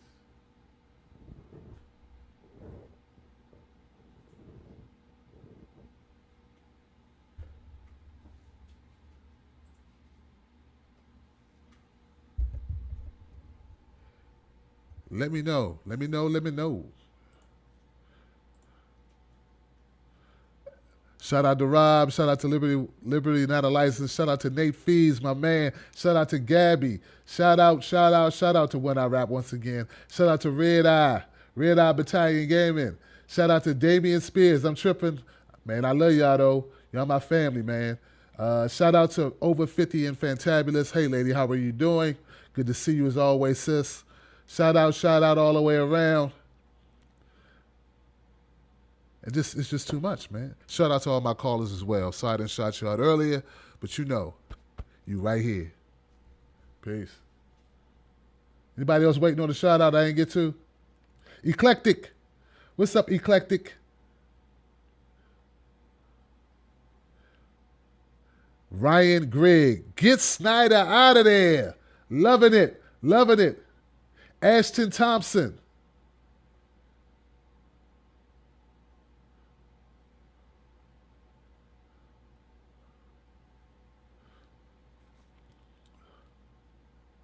Ashton, okay. And we had a nice little crowd in here tonight, man. That's great, man. I can only scroll up so far. Karen Barber. Shout out to Karen Barber. Add me on Twitter, guys, if you don't have me already. It's at Tim Bartender. Okay? Do that, please. And don't forget, go to Tim's Take Live on Patreon. Support this channel. Support the show. You know I can't get sponsors talking this real shit. Come on, guys. You know how hard it's going to be to get sponsors when you talk real shit? Nobody want to hear real content. They want me to sing and dance for y'all, tap dance, and do the moonwalk. You know, they want me to make jokes and say whatever MSNBC or whatever they're saying, or say whatever Fox is saying. They don't want me to cut through that and like tell you what I really believe is the truth behind the story. So I need your support.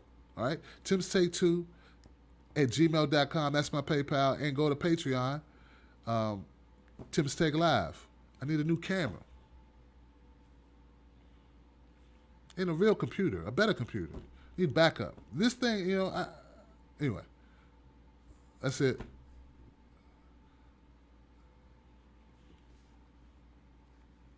Good night. Boy, I tell you, man, I leave it all in the field, man. I feel exhausted. Shout out to Mike Dark Rizzo. He's going to make me a 3D logo.